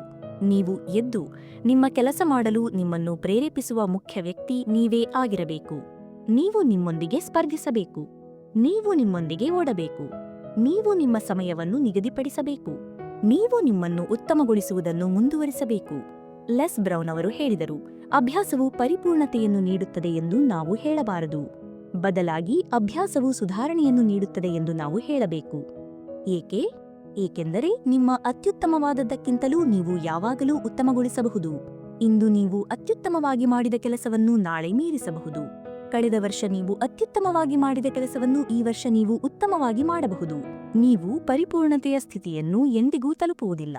ಆದರೆ ಯಾವಾಗಲೂ ಅಭ್ಯಾಸ ಮಾಡಿ ಮತ್ತು ನಿಮ್ಮ ಕೌಶಲ್ಯಗಳನ್ನು ತೀಕ್ಷ್ಣಗೊಳಿಸಿ. ನಿಮ್ಮನ್ನೇ ಪ್ರೇರೇಪಿಸಿಕೊಳ್ಳಿ. ನೀವು ಈಗ ಇರುವ ಹಂತಕ್ಕೆ ಬಂದ ನಂತರ ನೀವು ಎಷ್ಟು ಬೆಳೆದಿದ್ದೀರಿ ಎಂಬುದನ್ನು ನೋಡಲು ನಿಮ್ಮ ಹಿಂದಿನ ಜೀವನವನ್ನು ನಿಮ್ಮ ಪ್ರೇರಕ ಶಕ್ತಿಯಾಗಿ ಬಳಸಿ. ಅದು ನಿಮ್ಮ ಮಾರ್ಗದರ್ಶಿಯಾಗಲಿ, ಅದು ನಿಮ್ಮ ಅಳತೆಯಾಗಲಿ. ನಿಮ್ಮನ್ನು ಇತರರಿಗೆ ಹೋಲಿಸಬೇಡಿ. ನಿಮ್ಮನ್ನು ನಿಮ್ಮ ಹಿಂದಿನ ಮತ್ತು ಈಗಿನ ಸ್ವರೂಪಕ್ಕೆ ಹೋಲಿಸಿ. ನೀವು ಅದನ್ನು ನಿಮ್ಮದೇ ಆದ ರೀತಿಯಲ್ಲಿ ಕಂಡುಕೊಳ್ಳಬೇಕು. ಈ ಜೀವನವು ಕಷ್ಟಕರವಾಗಿದೆ. ಇದು ಸವಾಲಿನಿಂದ ಕೂಡಿದೆ. ಕೆಲವೊಮ್ಮೆ ಇದು ಭಯಾನಕವಾಗಿದೆ. ಅನೇಕ ಜನರು ಅದನ್ನು ಸಾಧಿಸುವುದಿಲ್ಲ. ನಿಮ್ಮನ್ನು ಉಳಿಸಲು ಯಾರೂ ಬರುತ್ತಿಲ್ಲ ಎಂಬ ವಾಸ್ತವವನ್ನು ನೀವು ತಿಳಿದುಕೊಳ್ಳಬೇಕು ಮತ್ತು ಅರಿತುಕೊಳ್ಳಬೇಕು. ನೀವು ವಿಷಯಗಳನ್ನು ನಿಮ್ಮದೇ ಆದ ರೀತಿಯಲ್ಲಿ ಕಂಡುಕೊಳ್ಳಬೇಕಾಗುತ್ತದೆ. ಅನೇಕ ಜನರಿಗೆ ಪೋಷಕರಿಲ್ಲ. ಅನೇಕ ಜನರಿಗೆ ಮಾರ್ಗದರ್ಶಕರು ಇಲ್ಲ. ಅನೇಕ ಜನರಿಗೆ ಸಲಹೆ ಪಡೆಯಲು ನೇರವಾಗಿ ಹೋಗಲು ಯಾರೂ ಇಲ್ಲ. ಆದರೆ ಅರಸರೇ ಮತ್ತು ಅರಸಿಯರೇ ಅದು ಪರವಾಗಿಲ್ಲ. ನೀವು ಹೋಗಲು ಯಾರೂ ಇಲ್ಲದಿದ್ದರೆ ಅದು ಪರವಾಗಿಲ್ಲ. ನಿಮ್ಮ ಬಳಿ ನೀವಿದ್ದೀರಿ. ನಿಮ್ಮ ಬಳಿ ಸೃಷ್ಟಿಕರ್ತ ಇದ್ದಾನೆ. ನಿಮ್ಮ ಅನುಭವಗಳು, ನೀವು ಹೊಂದಿರುವ ವೈಫಲ್ಯಗಳು, ನೀವು ಹೊಂದಿರುವ ವಿಜಯಗಳು ನಿಮ್ಮ ಬಳಿ ಇವೆ. ನಿಮ್ಮ ಪ್ರಸ್ತುತ ನಿರ್ಧಾರಗಳು ಮತ್ತು ನಿಮ್ಮ ಭವಿಷ್ಯದ ಆಯ್ಕೆಗಳಿಗೆ ಮಾರ್ಗದರ್ಶನ ನೀಡಲು ಆ ವಿಷಯಗಳು ನಿಮ್ಮ ಬಳಿ ಇವೆ. ಮತ್ತು ನೀವು ಆ ಬೆಟ್ಟವನ್ನು ಏರುತ್ತಾ ಹೋದಂತೆ, ನೀವು ಆಗಲು ಸೃಷ್ಟಿಸಲ್ಪಟ್ಟವರಾಗುವುದನ್ನು ಮುಂದುವರಿಸಿದಂತೆ, ನಿಮ್ಮ ಸಾಧನೆಗಳ ಪಟ್ಟಿಯಲ್ಲಿ ಹೆಚ್ಚು ಗೆಲುವುಗಳನ್ನು ಗಳಿಸುತ್ತಾ ಹೋದಂತೆ, ನಿಮ್ಮಲ್ಲಿ ನೀವು ಆತ್ಮವಿಶ್ವಾಸವನ್ನು ಗಳಿಸುತ್ತೀರಿ. ಮತ್ತು ನಿಮ್ಮನ್ನು ಉಳಿಸಲು ಯಾರೂ ಬರುತ್ತಿಲ್ಲ ಎಂದು ತಿಳಿದುಕೊಂಡು ನೀವು ಪರವಾಗಿಲ್ಲ ಎಂದು ಒಪ್ಪಿಕೊಳ್ಳುತ್ತೀರಿ. ನೀವು ನಿಮ್ಮ ಸ್ವಂತ ಕಾರ್ಯಗಳಿಗೆ, ನಿಮ್ಮ ಸ್ವಂತ ಆಯ್ಕೆಗಳಿಗೆ, ನಿಮ್ಮ ಸ್ವಂತ ನಿರ್ಧಾರಗಳಿಗೆ ಜವಾಬ್ದಾರಿಯನ್ನು ತೆಗೆದುಕೊಳ್ಳಲು ಪ್ರಾರಂಭಿಸುತ್ತೀರಿ. ನೀವು ಈಗ ಎಲ್ಲಿದ್ದೀರಿ ಎಂಬುದಕ್ಕೆ ನೀವೇ ಕಾರಣ ಎಂದು ನಿಮಗೆ ತಿಳಿದಿದೆ ಮತ್ತು ಅರಿತುಕೊಳ್ಳುತ್ತೀರಿ. ಬೇರೆ ಯಾರೂ ಅಲ್ಲ. ಹೌದು, ನಿಮ್ಮ ಜೀವನದುದ್ದಕ್ಕೂ ಪ್ರಭಾವ ಬೀರಿದ ಅಂಶಗಳಿವೆ. ಆದರೆ ಅಂತಿಮ ಅಂಶ, ಅತ್ಯಂತ ಮುಖ್ಯವಾದ ವ್ಯಕ್ತಿ ನೀವೇ. ಅದು ನೀವೇ. ಅದು ಯಾವಾಗಲೂ ನೀವೇ ಆಗಿದ್ದೀರಿ. ನೀವೇ ಸಮಸ್ಯೆ. ಭಾಗ 9. ಬ್ಲೇಮ್ ಗೇಮ್ ತ್ಯಜಿಸಿ, ಪರಿಹಾರ ನೀವೇ. ಆದರೆ ಅರಸರೇ ಮತ್ತು ಅರಸಿಯರೇ, ನೀವು ತಪ್ಪುಗಳನ್ನು ಎಲ್ಲಿ ಮಾಡಿದ್ದೀರಿ ಎಂದು ನೀವು ಅರಿತುಕೊಂಡಾಗ ಮತ್ತು ನೋಡಿದಾಗ, ನೀವು ನಿಮ್ಮೊಳಗೆ ನೋಡಿದಾಗ ಮತ್ತು ನೀವು ತಪ್ಪಾಗಿ ಮಾಡಿದ ವಿಷಯಗಳನ್ನು ಬರೆದಾಗ ಮತ್ತು ನೀವು ಉತ್ತಮವಾಗಿ ಮಾಡಬಹುದಿತ್ತು ಎಂದು ನಿಮಗೆ ತಿಳಿದಿರುವ ವಿಷಯಗಳನ್ನು ಪರಿಶೀಲಿಸಿದಾಗ, ಆಗ ನೀವು ನಿಮ್ಮೊಳಗೆ ನೋಡಬಹುದು. ಮತ್ತು ಸಮಸ್ಯೆಯಾಗಿರುವ ಅದೇ ವ್ಯಕ್ತಿ, ಪರಿಹಾರವಾಗಿರುವ ಅದೇ ವ್ಯಕ್ತಿ ನೀವೇ ಎಂದು ತಿಳಿಯಬಹುದು. ನಿಮ್ಮ ವಿಜಯಗಳಿಗೆ, ನಿಮ್ಮ ಗುರಿಗಳಿಗೆ, ನಿಮ್ಮ ಕನಸುಗಳಿಗೆ ಪರಿಹಾರ ನೀವೇ. ಎಲ್ಲವೂ ನಿಮ್ಮೊಳಗೇ ಇದೆ. ಆದರೆ ನೀವು ಅದನ್ನು ಪಡೆಯುವ ಏಕೈಕ ಮಾರ್ಗವೆಂದರೆ ನಿಮ್ಮನ್ನು ಮಿತಿಗೆ ತಳ್ಳಬೇಕು. ನೀವು ನಿಮ್ಮಲ್ಲಿರುವ ಎಲ್ಲವನ್ನೂ ನೀಡಬೇಕು. ನೀವು ನಿಮ್ಮನ್ನು ಉತ್ತಮಗೊಳಿಸುವುದನ್ನು ಮುಂದುವರಿಸಬೇಕು. ನೀವು ಸರಿಯಾದದ್ದಕ್ಕಾಗಿ ನಿಲ್ಲುವುದನ್ನು ಮುಂದುವರಿಸಬೇಕು. ನೀವು ಬಯಸುವ ಎಲ್ಲದರ ನಂತರ ಹೋಗುವುದನ್ನು ಮುಂದುವರಿಸಬೇಕು. ನೀವು ಒಂದು ಹಾದಿಯನ್ನು ಬೆಳಗಬೇಕು ಮತ್ತು ಜೀವನದ ಮತ್ತು ಅನಿಶ್ಚಿತತೆಯ ತಿರುವುಗಳ ಸುತ್ತಲೂ ಪೂರ್ಣ ವೇಗದಲ್ಲಿ ಹೋಗಬೇಕು. ಹಿಂತಿರುಗಿ ನೋಡದೆ, ಯಾವುದೇ ವಿಷಾದ ಅಥವಾ ಅನುಮಾನಗಳನ್ನು ಹೊಂದದೆ, ನಿಮ್ಮ ಗುರಿಗಳ ಕಡೆಗೆ ಎಲ್ಲವನ್ನೂ ನೀಡಿ, ನಂಬಿ ಮತ್ತು ಕೆಲಸ ಮಾಡಿ. ನೀವು ದೂರು ಆಟಕ್ಕೆ ಬೀಳಬಾರದು. ನಿಮ್ಮ ಸವಾಲುಗಳಿಗಾಗಿ ಎಲ್ಲರನ್ನೂ ದೂಷಿಸುವ ವ್ಯಕ್ತಿಗಳಲ್ಲಿ ನೀವು ಒಬ್ಬರಾಗಬಾರದು. ನೋಡಿ, ನನ್ನೊಂದಿಗೆ ಕುಳಿತು 10 ನಿಮಿಷಗಳ ಕಾಲ ಮಾತನಾಡಲು ಮತ್ತು ಆ 10 ನಿಮಿಷಗಳಲ್ಲಿ 9 ನಿಮಿಷಗಳ ಕಾಲ ಯಾರಾದರೂ ಅವರಿಗೆ ಏನು ಮಾಡಿದ್ದಾರೆ, ಇನ್ನೊಬ್ಬರು ತಮ್ಮ ಜೀವನದಲ್ಲಿ ಯಾವ ಸಮಸ್ಯೆಗಳನ್ನು ಉಂಟು ಮಾಡಿದ್ದಾರೆ, ಯಾರಾದರೂ ತಮ್ಮನ್ನು ಹೇಗೆ ನಿರ್ಧಾರ ತೆಗೆದುಕೊಳ್ಳುವಂತೆ ಮಾಡಿದರು ಎಂಬುದರ ಬಗ್ಗೆ ದೂರುವ ಅನೇಕ ಜನರನ್ನು ನಾನು ಬಲ್ಲೆ. ನಂತರ ಅವರು 30 ಸೆಕೆಂಡುಗಳ ಕಾಲ ನಾನು ಹೇಗಿದ್ದೇನೆ ಎಂದು ಕೇಳುತ್ತಾರೆ. ನಂತರ ಉಳಿದ ಸಂಭಾಷಣೆ, ಕೊನೆಯ 30 ಸೆಕೆಂಡುಗಳು ಕೇವಲ ಅವರು ವಿದಾಯ ಹೇಳುವುದಾಗಿರುತ್ತದೆ. ಅವರು ತಮ್ಮ ಎಲ್ಲಾ ನಕಾರಾತ್ಮಕತೆ, ತಮ್ಮ ಎಲ್ಲಾ ದೂರುಗಳನ್ನು ನನ್ನ ಮೇಲೆ ಅಥವಾ ಅವರು ಮಾತನಾಡುತ್ತಿರುವ ಯಾರ ಮೇಲಾದರೂ ಸುರಿದ ನಂತರ ಅವರು ತಮ್ಮ ಜೀವನದೊಂದಿಗೆ ಮುಂದುವರಿಯುತ್ತಾರೆ. ತಾವೇ ಅಡ್ಡಿ ಇಲ್ಲ ಎಂದು ಭ್ರಮೆಯಲ್ಲಿ ನಿಜವಾಗಿಯೂ ನಂಬುತ್ತಾರೆ. ಅರಸರೇ ಮತ್ತು ಅರಸಿಯರೇ, ನೀವು ದೂರು ಆಟವನ್ನು ಆಡಲು ಸಾಧ್ಯವಿಲ್ಲ ಮತ್ತು ನೀವು ಬಯಸಿದ ವಿಷಯಗಳನ್ನು ಪಡೆಯಲು ಸಾಧ್ಯವಿಲ್ಲ ಎಂದು ನೀವು ಅರಿತುಕೊಂಡರೆ, ನಿಮ್ಮ ಎಲ್ಲಾ ಸಮಸ್ಯೆಗಳನ್ನು ಮತ್ತು ನೀವು ನಿರ್ಧಾರ ತೆಗೆದುಕೊಳ್ಳಲು ಆರಿಸಿದ ಕಾರಣಗಳನ್ನು ಇತರ ಜನರ ಮೇಲೆ ಹಾಕಲು ಸಾಧ್ಯವಿಲ್ಲ. ಆಗ ನೀವು ಬಯಸಿದ ಜೀವನವನ್ನು ಸರಿಪಡಿಸುವ, ದುರಸ್ತಿ ಮಾಡುವ ಮತ್ತು ರಚಿಸುವ ಕಡೆಗೆ ಮೊದಲ ಹೆಜ್ಜೆ ಇಡಬಹುದು. ನಿಮಗೆ ಬೇಕಾದ ಜೀವನಕ್ಕಾಗಿ ನಿಮಗೆ ಬೇಕಾದ ವಿಷಯಗಳಿಗಾಗಿ ಅಗತ್ಯವಿರುವ ಮನಸ್ಥಿತಿಯೊಂದಿಗೆ ನಿಮ್ಮ ಆಲೋಚನೆಗಳನ್ನು ಜೋಡಿಸಬೇಕು. ನಿಮ್ಮೊಂದಿಗೆ ನೀವು ಬದ್ಧತೆಯನ್ನು ಮಾಡಬೇಕು. ನೀವು ಆ ಬದ್ಧತೆಯನ್ನು ಇಟ್ಟುಕೊಳ್ಳಬೇಕು. ನೀವು ಬಯಸುವ ವಿಷಯಗಳಿಗೆ, ನೀವು ಹೇಳುವ ವಿಷಯಗಳಿಗೆ ನೀವೇ ಜವಾಬ್ದಾರರಾಗಿರಬೇಕು. ನೀವು ಅದನ್ನು ಹೇಳಿದ್ದೀರಿ. ನೀವು ಅದನ್ನು ಬಯಸುತ್ತೀರಿ. ಹಾಗಾದರೆ ನೀವು ಕೆಲಸವನ್ನು ಮಾಡಬೇಕಾಗಿಲ್ಲ ಎಂದು ನಿಮಗೆ ಏನು ಅನಿಸುತ್ತದೆ? ಅವರು ಬಯಸುವ ವಿಷಯಗಳಿಗಾಗಿ ಅವರು ಕೆಲಸ ಮಾಡಬೇಕಾಗಿಲ್ಲ ಎಂದು ಒಬ್ಬ ವ್ಯಕ್ತಿ ನಿಜವಾಗಿಯೂ ನಂಬಲು ಮತ್ತು ಅರ್ಥಮಾಡಿಕೊಳ್ಳಲು ಮತ್ತು ಯೋಚಿಸಲು ಏನು ಮಾಡುತ್ತದೆ? ಅರಸರೇ ಮತ್ತು ಅರಸಿಯರೇ, ಇದು ಮನಸ್ಥಿತಿಯ ವಿಷಯ. ನಿಮ್ಮ ಮನಸ್ಥಿತಿಯನ್ನು ನೀವು ಬದಲಾಯಿಸಿದಾಗ ಮತ್ತು ನಿಮ್ಮ ಆಲೋಚನೆಯನ್ನು ನೀವು ಬಯಸುವ ಮತ್ತು ಆಶಿಸುವ ವಿಷಯಗಳೊಂದಿಗೆ ಜೋಡಿಸಿದಾಗ ಆಗ ನೀವು ನಡೆಯಬಹುದು. ನೀವು ಏಕಾಂಗಿಯಾಗಿ ನಡೆಯುತ್ತಿದ್ದೀರಾ ಅಥವಾ ನಿಮ್ಮೊಂದಿಗೆ ಜನರ ಗುಂಪನ್ನು ಹೊಂದಿದ್ದೀರಾ? ನೀವು ಒಂದು ದಿನ ಅಲ್ಲಿಗೆ ತಲುಪುತ್ತೀರಿ ಎಂದು ತಿಳಿದುಕೊಂಡು ನೀವು ವಿಶ್ವಾಸದಿಂದ ಇರುತ್ತೀರಿ. ನೀವು ಎಷ್ಟು ಬೆಟ್ಟಗಳನ್ನು ಏರಬೇಕು ಎಂಬುದು ಮುಖ್ಯವಲ್ಲ. ನೀವು ಎಷ್ಟು ಕಟ್ಟಡಗಳ ಅಡಿಯಲ್ಲಿ ಹೋಗಬೇಕು ಎಂಬುದೂ ಮುಖ್ಯವಲ್ಲ. ನೀವು ಎಷ್ಟು ತಡೆಗೋಡೆಗಳನ್ನು ಭೇದಿಸಬೇಕು ಎಂಬುದು ಮುಖ್ಯವಲ್ಲ. ನೀವು ನಂಬುತ್ತೀರಿ ಮತ್ತು ನೀವು ನಿಮ್ಮಲ್ಲಿರುವ ಎಲ್ಲದರೊಂದಿಗೆ ಹೋಗುತ್ತೀರಿ. ಒಂದು ದಿನ ನೀವು ಅಲ್ಲಿಗೆ ತಲುಪುತ್ತೀರಿ ಎಂದು ತಿಳಿದು ನಿಮಗೆ ಇರುತ್ತದೆ. ಒಂದು ದಿನ ನೀವು ಮಾಡಲು ಹೊರಟ ಗುರಿಗಳನ್ನು ಸಾಧಿಸುತ್ತೀರಿ. ಒಂದು ದಿನ ನೀವು ಆ ತಡೆಗೋಡೆಯನ್ನು ಮುರಿಯುತ್ತೀರಿ ಮತ್ತು ನೀವು ಸಾಧಿಸಲು ಹೊರಟ ಎಲ್ಲವನ್ನೂ ಸಾಧಿಸುತ್ತೀರಿ. ನೀವು ಒಂದು ಬಂಡೆಯನ್ನು ಒಡೆಯುವುದನ್ನು ಮುಂದುವರೆಸಿದರೆ, ಬಂಡೆಗೆ ಹೊಡೆಯುವುದನ್ನು ಮುಂದುವರೆಸಿದರೆ ಅದು ಎಷ್ಟೇ ದೊಡ್ಡದಾಗಿದ್ದರೂ ನೀವು ಅದನ್ನು ಒಡೆಯಲು ಪ್ರಾರಂಭಿಸುತ್ತೀರಿ ಎಂದು ಮೊದಲೇ ಹೇಳಲಾಗಿದೆ. ನೀವು ಅದನ್ನು ಬಿರುಕುಗೊಳಿಸಲು ಪ್ರಾರಂಭಿಸುತ್ತೀರಿ ಮತ್ತು ಅಂತಿಮವಾಗಿ ನೀವು ಆ ಬಂಡೆಯನ್ನು ನೆಲಸಮ ಮಾಡಿ ಕೆಳಗೆ ತರುತ್ತೀರಿ ಮತ್ತು ನೀವು ಅದರ ಮೇಲೆ ನಡೆಯಬಹುದು. ನಂತರ ನೀವು ನಿಮ್ಮ ಕನಸುಗಳ ಕಡೆಗೆ, ನಿಮ್ಮ ಗುರಿಗಳ ಕಡೆಗೆ ನಡೆಯಬಹುದು. ಭಾಗ 10. ಸರಾಸರಿ ಜೀವನಕ್ಕೆ ತೃಪ್ತರಾಗದಿರಿ. ನೀವು ಆವೇಗವನ್ನು ಬೆಳೆಸಬೇಕು ಮತ್ತು ಯಾವುದೇ ಕಾರಣಕ್ಕೂ ನೀವು ಮುಂದುವರಿಯಬೇಕು. ನೀವು ಕರೆಯನ್ನು ಲೆಕ್ಕಿಸಬೇಕು ಮತ್ತು ನೀವು ಬಯಸುವ ವಿಷಯಗಳಿಗೆ ಅಗತ್ಯವಿರುವ ಕೆಲಸವನ್ನು ಹಾಕಲು ಯೋಗ್ಯವಾಗಿದೆಯೇ ಎಂದು ಅರಿತುಕೊಳ್ಳಬೇಕು. ಮತ್ತು ಹೆಚ್ಚಿನ ಜನರಿಗೆ ಅದು ಯೋಗ್ಯವಲ್ಲ. ಆದ್ದರಿಂದ ಅವರು ಮುಂದುವರಿಸುವುದಿಲ್ಲ. ಅವರು ನಿಲ್ಲಿಸುತ್ತಾರೆ ಮತ್ತು ಬಿಟ್ಟುಬಿಡುತ್ತಾರೆ. ಆದರೆ ಹೊರಗೆ ಒಬ್ಬ ವ್ಯಕ್ತಿ ಇದ್ದಾನೆ, ಅದು ಯೋಗ್ಯವಾಗಿದೆ ಎಂದು ನಂಬುವ ಒಬ್ಬ ವ್ಯಕ್ತಿ. ತಮ್ಮ ಜೀವನದಲ್ಲಿ ತಾವು ಬಯಸುವ ಎಲ್ಲವೂ, ಇತರರಿಗೆ ತಾವು ಆಗಲು ಬಯಸುವ ಎಲ್ಲವೂ, ತಾವು ಪಡೆಯಲು ಬಯಸುವ ಎಲ್ಲವೂ ಯೋಗ್ಯವಾಗಿದೆ ಎಂದು ತಿಳಿದಿರುವ ಒಬ್ಬ ವ್ಯಕ್ತಿ. ಅದು ನೀವಾಗಿದ್ದರೆ ನಿಮಗೆ ಬೇಕಾದಷ್ಟು ಸಮಯದವರೆಗೆ ಆ ಏಕಾಂಗಿ ತೋಳನಾಗಿರಿ. ಇತರರು ಹುಚ್ಚು ಎಂದು ಭಾವಿಸುವ ವ್ಯಕ್ತಿಯಾಗಿರಿ. ಏಕೆಂದರೆ ಅರಸರೇ ಮತ್ತು ಅರಸಿಯರೇ, ನೀವು ಅದನ್ನು ಮಾಡದಿದ್ದರೆ ನೀವು ಏನನ್ನು ಸಾಧಿಸಬಹುದು ಎಂಬುದನ್ನು ನೋಡದಿರುವುದಕ್ಕಾಗಿ ನೀವು ಹುಚ್ಚರಾಗುತ್ತೀರಿ. ನೀವು ಯಶಸ್ವಿಯಾಗುವ ವಿಷಯಕ್ಕೆ ಬಂದಾಗ ನಿಮಗೆ ನಿಮ್ಮ ಬಗ್ಗೆ ದುಃಖಿಸಲು ಸಮಯವಿಲ್ಲ. ಉಸಿರಾಡಲು ಬಯಸುವ ಮುಳುಗುತ್ತಿರುವ ವ್ಯಕ್ತಿಯಂತೆ ನೀವು ಯಶಸ್ವಿಯಾಗಲು ಬಯಸಬೇಕು. ಮುಳುಗುತ್ತಿರುವ ವ್ಯಕ್ತಿಯು ತನ್ನ ಬಗ್ಗೆ ದುಃಖಿಸುತ್ತಿಲ್ಲ, ಆದರೆ ಬದುಕಲು ತನ್ನ ಶಕ್ತಿಯೊಳಗೆ ಎಲ್ಲವನ್ನೂ ಮಾಡುತ್ತಿದ್ದಾನೆ. ಯಶಸ್ವಿಯಾಗಲು ನೀವು ಎಷ್ಟು ತೀವ್ರವಾಗಿ ಬಯಸಬೇಕು. ನಿಮ್ಮ ಬಗ್ಗೆ ದುಃಖಿಸುವುದು ನಿಮಗೆ ಏನನ್ನೂ ಮಾಡುವುದಿಲ್ಲ, ಆದರೆ ನೀವು ನೆಪಗಳನ್ನು ಹೇಳಲು ಮತ್ತು ಬಿಟ್ಟುಬಿಡಲು ಕಾರಣವಾಗುತ್ತದೆ. ಯಾವುದೇ ಶಾರ್ಟ್ಕಟ್ಗಳಿಲ್ಲ. ನೀವು ಉನ್ನತ ಸ್ಥಾನಕ್ಕೆ ತಲುಪಲು ಯಾರೂ ನಿಮಗೆ ಸಹಾಯ ಮಾಡಬೇಕಾಗಿಲ್ಲ. ನಿಮ್ಮನ್ನು ಮೇಲೆತ್ತಲು ಯಾರ ಜವಾಬ್ದಾರಿಯೂ ಇಲ್ಲ. ಆದ್ದರಿಂದ ನೀವು ಜೀವನದಲ್ಲಿ ನೀವು ಬಯಸಿದ ಸ್ಥಳದಲ್ಲಿ ಏಕೆ ಇಲ್ಲ ಎಂದು ಜನರನ್ನು ದೂಷಿಸುವುದನ್ನು ನಿಲ್ಲಿಸಿ. ನೀವು ಬಯಸಿದ ಜೀವನವನ್ನು ರಚಿಸುವುದರಿಂದ ನಿಮ್ಮನ್ನು ತಡೆಯುವ ಎಲ್ಲರನ್ನೂ ನೀವು ಹೊರಹಾಕಬೇಕು.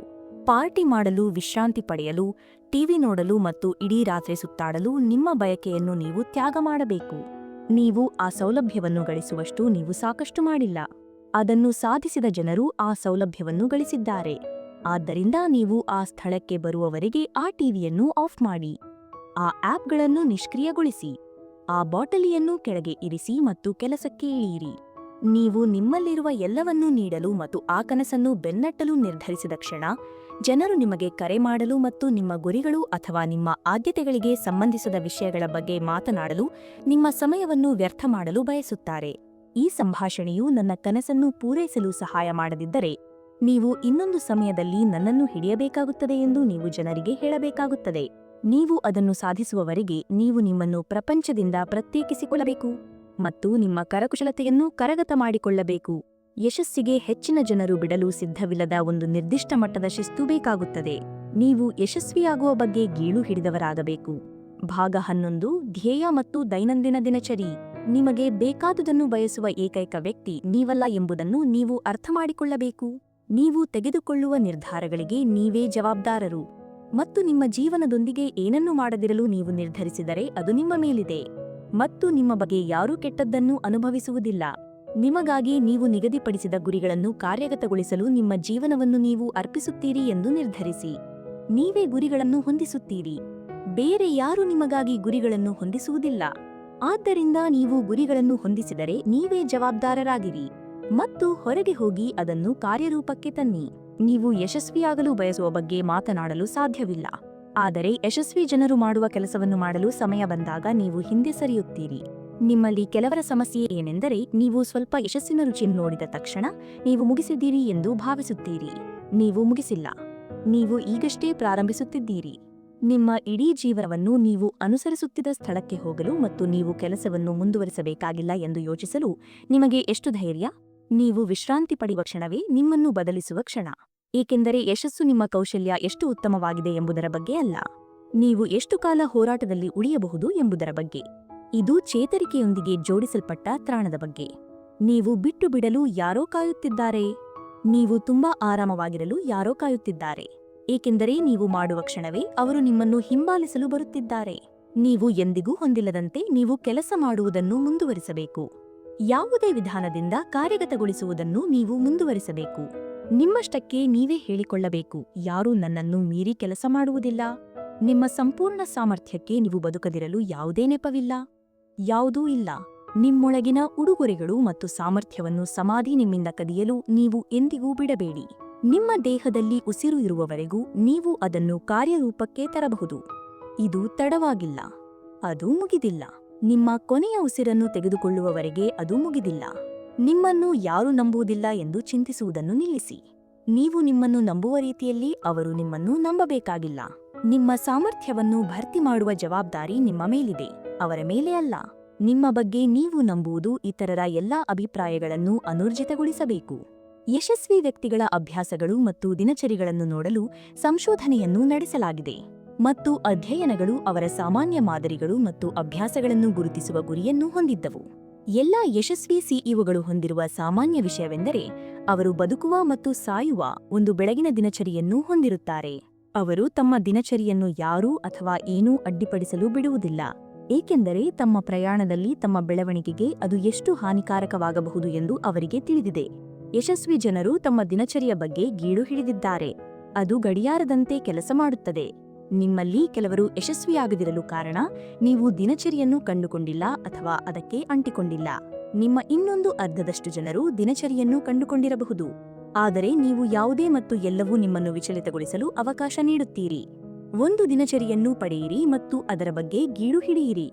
ಯಶಸ್ವಿ ಜನರು ತಿಳಿದಿರುವ 3 ವಿಷಯಗಳಿವೆ. ಅವರಿಗೆ ಏನು ಬೇಕು ಎಂದು ಅವರಿಗೆ ತಿಳಿದಿದೆ. ಅವರು ಅದನ್ನು ಏಕೆ ಬಯಸುತ್ತಾರೆ ಎಂದು ಅವರಿಗೆ ತಿಳಿದಿದೆ. ಮತ್ತು ಅತ್ಯಂತ ಮುಖ್ಯವಾಗಿ ಅವರು ಯಾರೆಂದು ಅವರಿಗೆ ತಿಳಿದಿದೆ.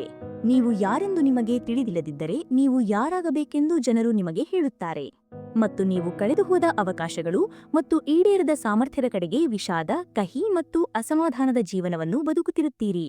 ಭಾಗ 12. ನಿಮ್ಮ ಕನಸಿನ ಬಗ್ಗೆ ಸ್ವಾರ್ಥಿಯಾಗಿರಿ. ನಿಮಗೆ ಏನು ಬೇಕು ಮತ್ತು ಈ ಜೀವನದಿಂದ ನೀವು ಏನು ಪಡೆಯಲು ಬಯಸುತ್ತೀರಿ ಎಂದು ನೀವು ತಿಳಿದುಕೊಳ್ಳಬೇಕು. ಏಕೆಂದರೆ ನಿಮಗೆ ಒಂದೇ ಒಂದು ಜೀವನ ಸಿಗುತ್ತದೆ. ನೀವು ಹೋದ ನಂತರ ಹಿಂತಿರುಗಿ ಅದನ್ನು ಪುನಃ ಮಾಡಲು ನಿಮಗೆ ಅವಕಾಶ ಸಿಗುವುದಿಲ್ಲ. ನಿಮಗೆ ಆರ್ಥಿಕವಾಗಿ, ನಿಮ್ಮ ಸಂಬಂಧದಲ್ಲಿ, ನಿಮ್ಮ ಆರೋಗ್ಯದೊಂದಿಗೆ, ನಿಮ್ಮ ಕುಟುಂಬದೊಂದಿಗೆ ಏನು ಬೇಕು ಎಂದು ತಿಳಿದುಕೊಳ್ಳಿ. ಮತ್ತು ನಿಮಗೆ ಏನು ಬೇಕು ಎಂಬುದನ್ನು ನೀವು ಗುರುತಿಸಿದ ನಂತರ ನಿಮಗೆ ಬೇಕು ಎಂದು ನೀವು ಹೇಳಿದ ವಿಷಯವನ್ನು ನೀವು ಪಡೆಯುತ್ತೀರಿ ಎಂದು ಖಚಿತಪಡಿಸಿಕೊಳ್ಳಲು ಪ್ರತಿದಿನ ಪ್ರಯತ್ನವನ್ನು ಮಾಡಿ. ಒಂದು ದಿನ ನಾನು ಕನ್ನಡಿಯಲ್ಲಿ ನನ್ನನ್ನೇ ನೋಡಿದೆ ಮತ್ತು ನಾನು ಹೇಳಿದೆ, ಸಂಬಳದಿಂದ ಸಂಬಳಕ್ಕೆ ಬದುಕುವುದು ನನಗೆ ಸಾಕಾಗಿದೆ. ನಾನು ಯಾರೆಂದು ಜನರಿಗೆ ತಿಳಿಯದಿರುವುದು ನನಗೆ ಸಾಕಾಗಿದೆ. ನನಗೆ ಎಂದಿಗೂ ಸಾಕಷ್ಟು ಇಲ್ಲದಿರುವುದು ನನಗೆ ಸಾಕಾಗಿದೆ. ಜೀವನವು ನೀಡುವುದಕ್ಕೆ ತೃಪ್ತಿಪಡುವುದು ನನಗೆ ಬೇಸರವಾಗಿದೆ. ನನ್ನ ಜೀವನವೂ ಮತ್ತು ಸಾಕಷ್ಟು ಉತ್ತಮವಾಗಿಲ್ಲದಿರುವುದು ನನಗೆ ಸಾಕಾಗಿದೆ. ಮತ್ತು ಆಗ ನಾನು ನನ್ನನ್ನು ಉತ್ತಮಗೊಳಿಸಲು ನಿರ್ಧಾರ ತೆಗೆದುಕೊಂಡೆ ಮತ್ತು ಅದು ನನ್ನ ಜೀವನವನ್ನು ಬದಲಾಯಿಸಿತು. ನೀವು ಎಲ್ಲಿದ್ದೀರಿ ಮತ್ತು ಸರಾಸರಿ ಆಗಿರುವುದು ನಿಮಗೆ ಸಾಕಾಗಿದೆ ಮತ್ತು ದಣಿದಿದೆ ಎಂದು ಅನಿಸಿದ ಕ್ಷಣ, ಆಗ ನೀವು ಬದಲಾವಣೆ ಮಾಡುತ್ತೀರಿ. ಅಸಾಮಾನ್ಯರಾಗಲು ನಿಮಗೆ ಹೋರಾಡುವ ಅವಕಾಶವನ್ನು ನೀಡಲು ನೀವು ನಿಮಗೆ ಋಣಿಯಾಗಿದ್ದೀರಿ. ನೀವು ಏನು ಮಾಡಲು ಸಾಧ್ಯವಿಲ್ಲ ಎಂದು ಎಂದಿಗೂ ಹೇಳಬೇಡಿ. ಅದು ಅಸಾಧ್ಯ ಎಂದು ಎಂದಿಗೂ ಹೇಳಬೇಡಿ. ನಿಮ್ಮೊಂದಿಗೆ ನೀವು ಹೇಗೆ ಮಾತನಾಡುತ್ತೀರಿ ಎಂಬುದನ್ನು ಗಮನಿಸಿ, ಏಕೆಂದರೆ ಬೇರೆ ಯಾರಾದರೂ ನಿಮ್ಮೊಂದಿಗೆ ನೀವು ಮಾತನಾಡುವ ರೀತಿಯಲ್ಲಿ ಮಾತನಾಡಿದರೆ ನೀವು ಹೋರಾಡಲು ಸಿದ್ಧರಾಗಿರುತ್ತೀರಿ. ಆದ್ದರಿಂದ ನಿಮ್ಮ ಬಾಯಿಯನ್ನು ಗಮನಿಸಿ. ನಾನು ಹೇಳುವುದನ್ನು ಕೇಳಿ. ನಿಮ್ಮ ಕನಸಿನ ಬಗ್ಗೆ ನೀವು ಸ್ವಾರ್ಥಿಯಾಗಿರಬೇಕು. ನಿಮ್ಮ ಕನಸನ್ನು ರಕ್ಷಿಸಿ ಮತ್ತು ನೀವು ಅದರಲ್ಲಿ ನಡೆಯುವವರೆಗೆ ಯಾರಿಗೂ ಏನನ್ನೂ ಹೇಳಬೇಡಿ. ನೀವು ಏನು ಕೆಲಸ ಮಾಡುತ್ತಿದ್ದೀರಿ ಎಂದು ಎಲ್ಲರಿಗೂ ಹೇಳುವುದನ್ನು ನಿಲ್ಲಿಸಿ. ಅವರಿಗೆ ಅದು ಮುಖ್ಯವಲ್ಲ. ಹೆಚ್ಚು ಮಾತನಾಡುವುದನ್ನು ನಿಲ್ಲಿಸಿ ಮತ್ತು ಕ್ರಿಯೆಯನ್ನು ತೆಗೆದುಕೊಳ್ಳಲು ಪ್ರಾರಂಭಿಸಿ. ನೀವು ಏನು ಕೆಲಸ ಮಾಡುತ್ತಿದ್ದೀರಿ ಎಂಬುದರ ಬಗ್ಗೆ ನಾನು ಕೇಳಲು ಬಯಸುವುದಿಲ್ಲ. ಅದು ಮುಗಿದ ನಂತರ ನೀವು ಪಡೆಯುವ ಫಲಿತಾಂಶಗಳಿಂದ ನನಗೆ ತೋರಿಸಲು ನಾನು ಬಯಸುತ್ತೇನೆ. ನೀವು ಗೆಲ್ಲುವುದನ್ನು ಗೌರವಿಸದಿದ್ದರೆ, ನೀವು ನಂಬರ್ 1 ಆಗುವುದನ್ನು ಗೌರವಿಸದಿದ್ದರೆ, ನೀವು ಅತ್ಯುತ್ತಮವಾಗಿರುವುದನ್ನು ಗೌರವಿಸದಿದ್ದರೆ, ಆಗ ಕುಳಿತುಕೊಂಡು ಬಹಳ ಹಿಂದೆಯೇ ಸಾಕು ಎಂದು ನಿರ್ಧರಿಸಿದ ವ್ಯಕ್ತಿಯ ಕನಸನ್ನು ನಿರ್ಮಿಸುವುದನ್ನು ಮುಂದುವರಿಸಿ. ನಾನು ಈ ಒಂದು ಚಿತ್ರವನ್ನು ನೋಡಿದೆ. ಅಲ್ಲಿ ಒಬ್ಬ ಸಿಇಒ $34,000 ಮೌಲ್ಯದ ಕಾರಿನಲ್ಲಿ ಕುಳಿತಿದ್ದ ಮತ್ತು ಅವರ ಉದ್ಯೋಗಿ ಹೇಳಿದರು, ಒಳ್ಳೆಯ ಕಾರು. ಮತ್ತು ಸಿಇಒ ಉತ್ತರಿಸಿದರು, ನೀವು ಕಷ್ಟಪಟ್ಟು ಕೆಲಸ ಮಾಡುವುದನ್ನು ಮುಂದುವರಿಸಿದರೆ ನಾನು ಮುಂದಿನ ವರ್ಷ ಇನ್ನೊಂದನ್ನು ಖರೀದಿಸುತ್ತೇನೆ. ಯಶಸ್ವಿ ಜನರು ಸಮಯವೇ ಹಣ ಎಂದು ಅರ್ಥಮಾಡಿಕೊಳ್ಳುತ್ತಾರೆ. ಅವರು ತಮಗೆ ಸಂಪತ್ತನ್ನು ತರದ ವಿಷಯಗಳ ಮೇಲೆ ಸಮಯವನ್ನು ವ್ಯರ್ಥ ಮಾಡುವುದಿಲ್ಲ. ಅವರು ಪ್ರತಿದಿನ ತಮ್ಮ ಯಶಸ್ಸಿಗೆ ಕೊಡುಗೆ ನೀಡುವ ಜನರೊಂದಿಗೆ, ಸ್ಥಳಗಳೊಂದಿಗೆ ಮತ್ತು ವಿಷಯಗಳೊಂದಿಗೆ ನೆಟ್ವರ್ಕಿಂಗ್ ಮಾಡಲು, ಅಧ್ಯಯನ ಮಾಡಲು, ತಮ್ಮಲ್ಲಿ ಹೂಡಿಕೆ ಮಾಡಲು ಗಣನೀಯ ಪ್ರಮಾಣದ ಸಮಯವನ್ನು ಕಳೆಯುತ್ತಾರೆ. ಅವರು ಸರಾಸರಿಯಲ್ಲ ಮತ್ತು ನೀವು ಸಹ ಸರಾಸರಿಯಲ್ಲ. ಆದರೆ ನೀವು ಏನಾಗಲು ಬಯಸುತ್ತೀರೋ ಅದು ನೀವಲ್ಲ. ಮತ್ತು ಏಕೆಂದರೆ ನೀವು ನಿಮ್ಮ ಕನಸುಗಳಿಗಿಂತ ಅವರ ಕನಸುಗಳನ್ನು ಹೆಚ್ಚು ನಂಬುತ್ತೀರಿ. ನಿಮಗೆ ದೊಡ್ಡ ಕನಸು ಕಾಣಬೇಕು ಎಂದು ನಾನು ಬಯಸುತ್ತೇನೆ. ಮತ್ತು ಎಲ್ಲವನ್ನೂ ಪಣಕ್ಕಿಡಿ. ಸರಾಸರಿಗಾಗಿ ತೃಪ್ತಿಪಡುವುದನ್ನು ನಿಲ್ಲಿಸಿ. ಏಕೆಂದರೆ ಸರಾಸರಿ ಆಗಲು ನಿಮಗೆ ಏನೂ ವೆಚ್ಚವಾಗುವುದಿಲ್ಲ. ಯಾರಾದರೂ ಸರಾಸರಿ ಆಗಿರಬಹುದು, ಆದರೆ ನೀವು ಸರಾಸರಿ ಜನರು, ಸರಾಸರಿ ಸ್ಥಳಗಳು ಮತ್ತು ಸರಾಸರಿ ಮನಸ್ಥಿತಿಗೆ ಅಲರ್ಜಿಯಾಗಬೇಕು. ನೀವು ಬೆಳೆಯುತ್ತಲೇ ಇರಬೇಕು ಮತ್ತು ನಿಮ್ಮನ್ನು ಹೊರತುಪಡಿಸಿ ಎಲ್ಲರಿಗೂ ನಿಮ್ಮನ್ನು ನೀಡುವುದನ್ನು ನಿಲ್ಲಿಸಿ. ಮನುಷ್ಯರೇ, ನೀವು ನಿಮ್ಮ ಜೀವನದಲ್ಲಿ ನೀವು ಬಯಸುವ ಸ್ಥಳಕ್ಕೆ ತಲುಪುವವರೆಗೆ ನೀವು ಕಾಯುತ್ತೀರಿ, ಏಕೆಂದರೆ ಜನರು ನಿಮ್ಮನ್ನು ಬಳಸುತ್ತಾರೆ ಮತ್ತು ನೀವು ನೋಡುವ ಹೊತ್ತಿಗೆ ನಿಮ್ಮ ಮೇಲೆ ಕೆಲಸ ಮಾಡಲು ನೀವು ತುಂಬಾ ದಣಿದಿರುತ್ತೀರಿ. ಮತ್ತು ನೀವು ಜಾರಿ ಬೀಳಲು ಮತ್ತು ವಿಚಲಿತರಾಗಲು ಕಾಯುತ್ತಿದ್ದ ವ್ಯಕ್ತಿ ಈಗ ನಿಮ್ಮನ್ನು ಹಿಡಿದುಕೊಂಡಿದ್ದಾನೆ ಮತ್ತು ನಿಮ್ಮನ್ನು ಮೀರಿ ಹೋಗುವ ದಾರಿಯಲ್ಲಿ ಇದ್ದಾನೆ. ನಾನು ನನ್ನ ಕನಸನ್ನು ಬೆನ್ನಟ್ಟುವ, ನನ್ನ ಗಮನವನ್ನು ಕಸಿದುಕೊಳ್ಳುವ ಜನರನ್ನು ನನ್ನ ಜೀವನದಲ್ಲಿ ಅನುಮತಿಸುವುದಿಲ್ಲ. ನಾನು ನನ್ನಂತೆ ಗಮನ ಹರಿಸುವ ಜನರೊಂದಿಗೆ ಮಾತ್ರ ನನ್ನನ್ನು ಸುತ್ತುವರಿಯುತ್ತೇನೆ ಮತ್ತು ನಾನು ಅದನ್ನು ಮಾಡಲು ಕಾರಣ, ಅವರು ನನಗೆ ತೊಂದರೆ ನೀಡುವುದಿಲ್ಲ ಎಂದು ನನಗೆ ತಿಳಿದಿದೆ. ಅವರು ತಮ್ಮ ಕನಸನ್ನು ಬೆನ್ನಟ್ಟುವಲ್ಲಿ ತುಂಬಾ ಕಾರ್ಯನಿರತರಾಗಿದ್ದಾರೆ. ನಾವು ನಮ್ಮ ಏಕೆ ಎಂದು ಅರ್ಥಮಾಡಿಕೊಂಡಿದ್ದೇವೆ ಮತ್ತು ನಮ್ಮ ಕುಟುಂಬಕ್ಕೆ ವ್ಯತ್ಯಾಸವನ್ನುಂಟು ಮಾಡುವುದು ನಮಗೆ ಎಷ್ಟು ಮುಖ್ಯ ಎಂದು ಅರ್ಥಮಾಡಿಕೊಂಡಿದ್ದೇವೆ. ನಾವು ಏಕೆ ಬೆಳಿಗ್ಗೆ ಎದ್ದೇಳುತ್ತೇವೆ ಮತ್ತು ನಾಳೆಯೇ ಇಲ್ಲ ಎಂಬಂತೆ ಏಕೆ ಶ್ರಮಿಸುತ್ತೇವೆ ಎಂದು ನಮಗೆ ತಿಳಿದಿದೆ. ಮುಳುಗುತ್ತಿರುವ ವ್ಯಕ್ತಿಯು ಉಸಿರಾಡಲು ಬಯಸುವಷ್ಟು ತೀವ್ರವಾಗಿ ನಾವು ಯಶಸ್ವಿಯಾಗಲು ಬಯಸುತ್ತೇವೆ ಎಂದು ನಾವು ಅರ್ಥಮಾಡಿಕೊಂಡಿದ್ದೇವೆ. ಸ್ನೇಹಿತರೆ, ಇಂದಿನ ಪ್ರೇರಣಾದಾಯಕ ಸಂದೇಶ ನಿಮ್ಮ ಹೃದಯಗಳಲ್ಲಿ ನಿತ್ಯ ಜ್ವಾಲೆಯಂತೆ ಹೊಳೆಯಲಿ. ಈ ವಿಡಿಯೋ ನಿಮಗೆ ಸ್ಪಂದಿಸಿದರೆ ದಯವಿಟ್ಟು ಲೈಕ್ ಮಾಡಿ, ನಿಮ್ಮ ಅನಿಸಿಕೆಗಳನ್ನು ಕಾಮೆಂಟ್ನಲ್ಲಿ ಹಂಚಿಕೊಳ್ಳಿ ಮತ್ತು ಚಾನೆಲ್ ಅನ್ನು ಸಬ್ಸ್ಕ್ರೈಬ್ ಮಾಡಿ. ನಿಮ್ಮ ಪ್ರತಿಯೊಂದು ಬೆಂಬಲವು ನಮ್ಮ ಶಕ್ತಿ ಮತ್ತು ಪ್ರೇರಣೆಯ ದೀಪ. ಮತ್ತೆ ಭೇಟಿಯಾಗುವ ತನಕ ಸ್ಫೂರ್ತಿ, ಶಕ್ತಿ ಮತ್ತು ಯಶಸ್ಸಿನ ದಾರಿಯಲ್ಲಿ ನಡೆಯಿರಿ. ಧನ್ಯವಾದಗಳು.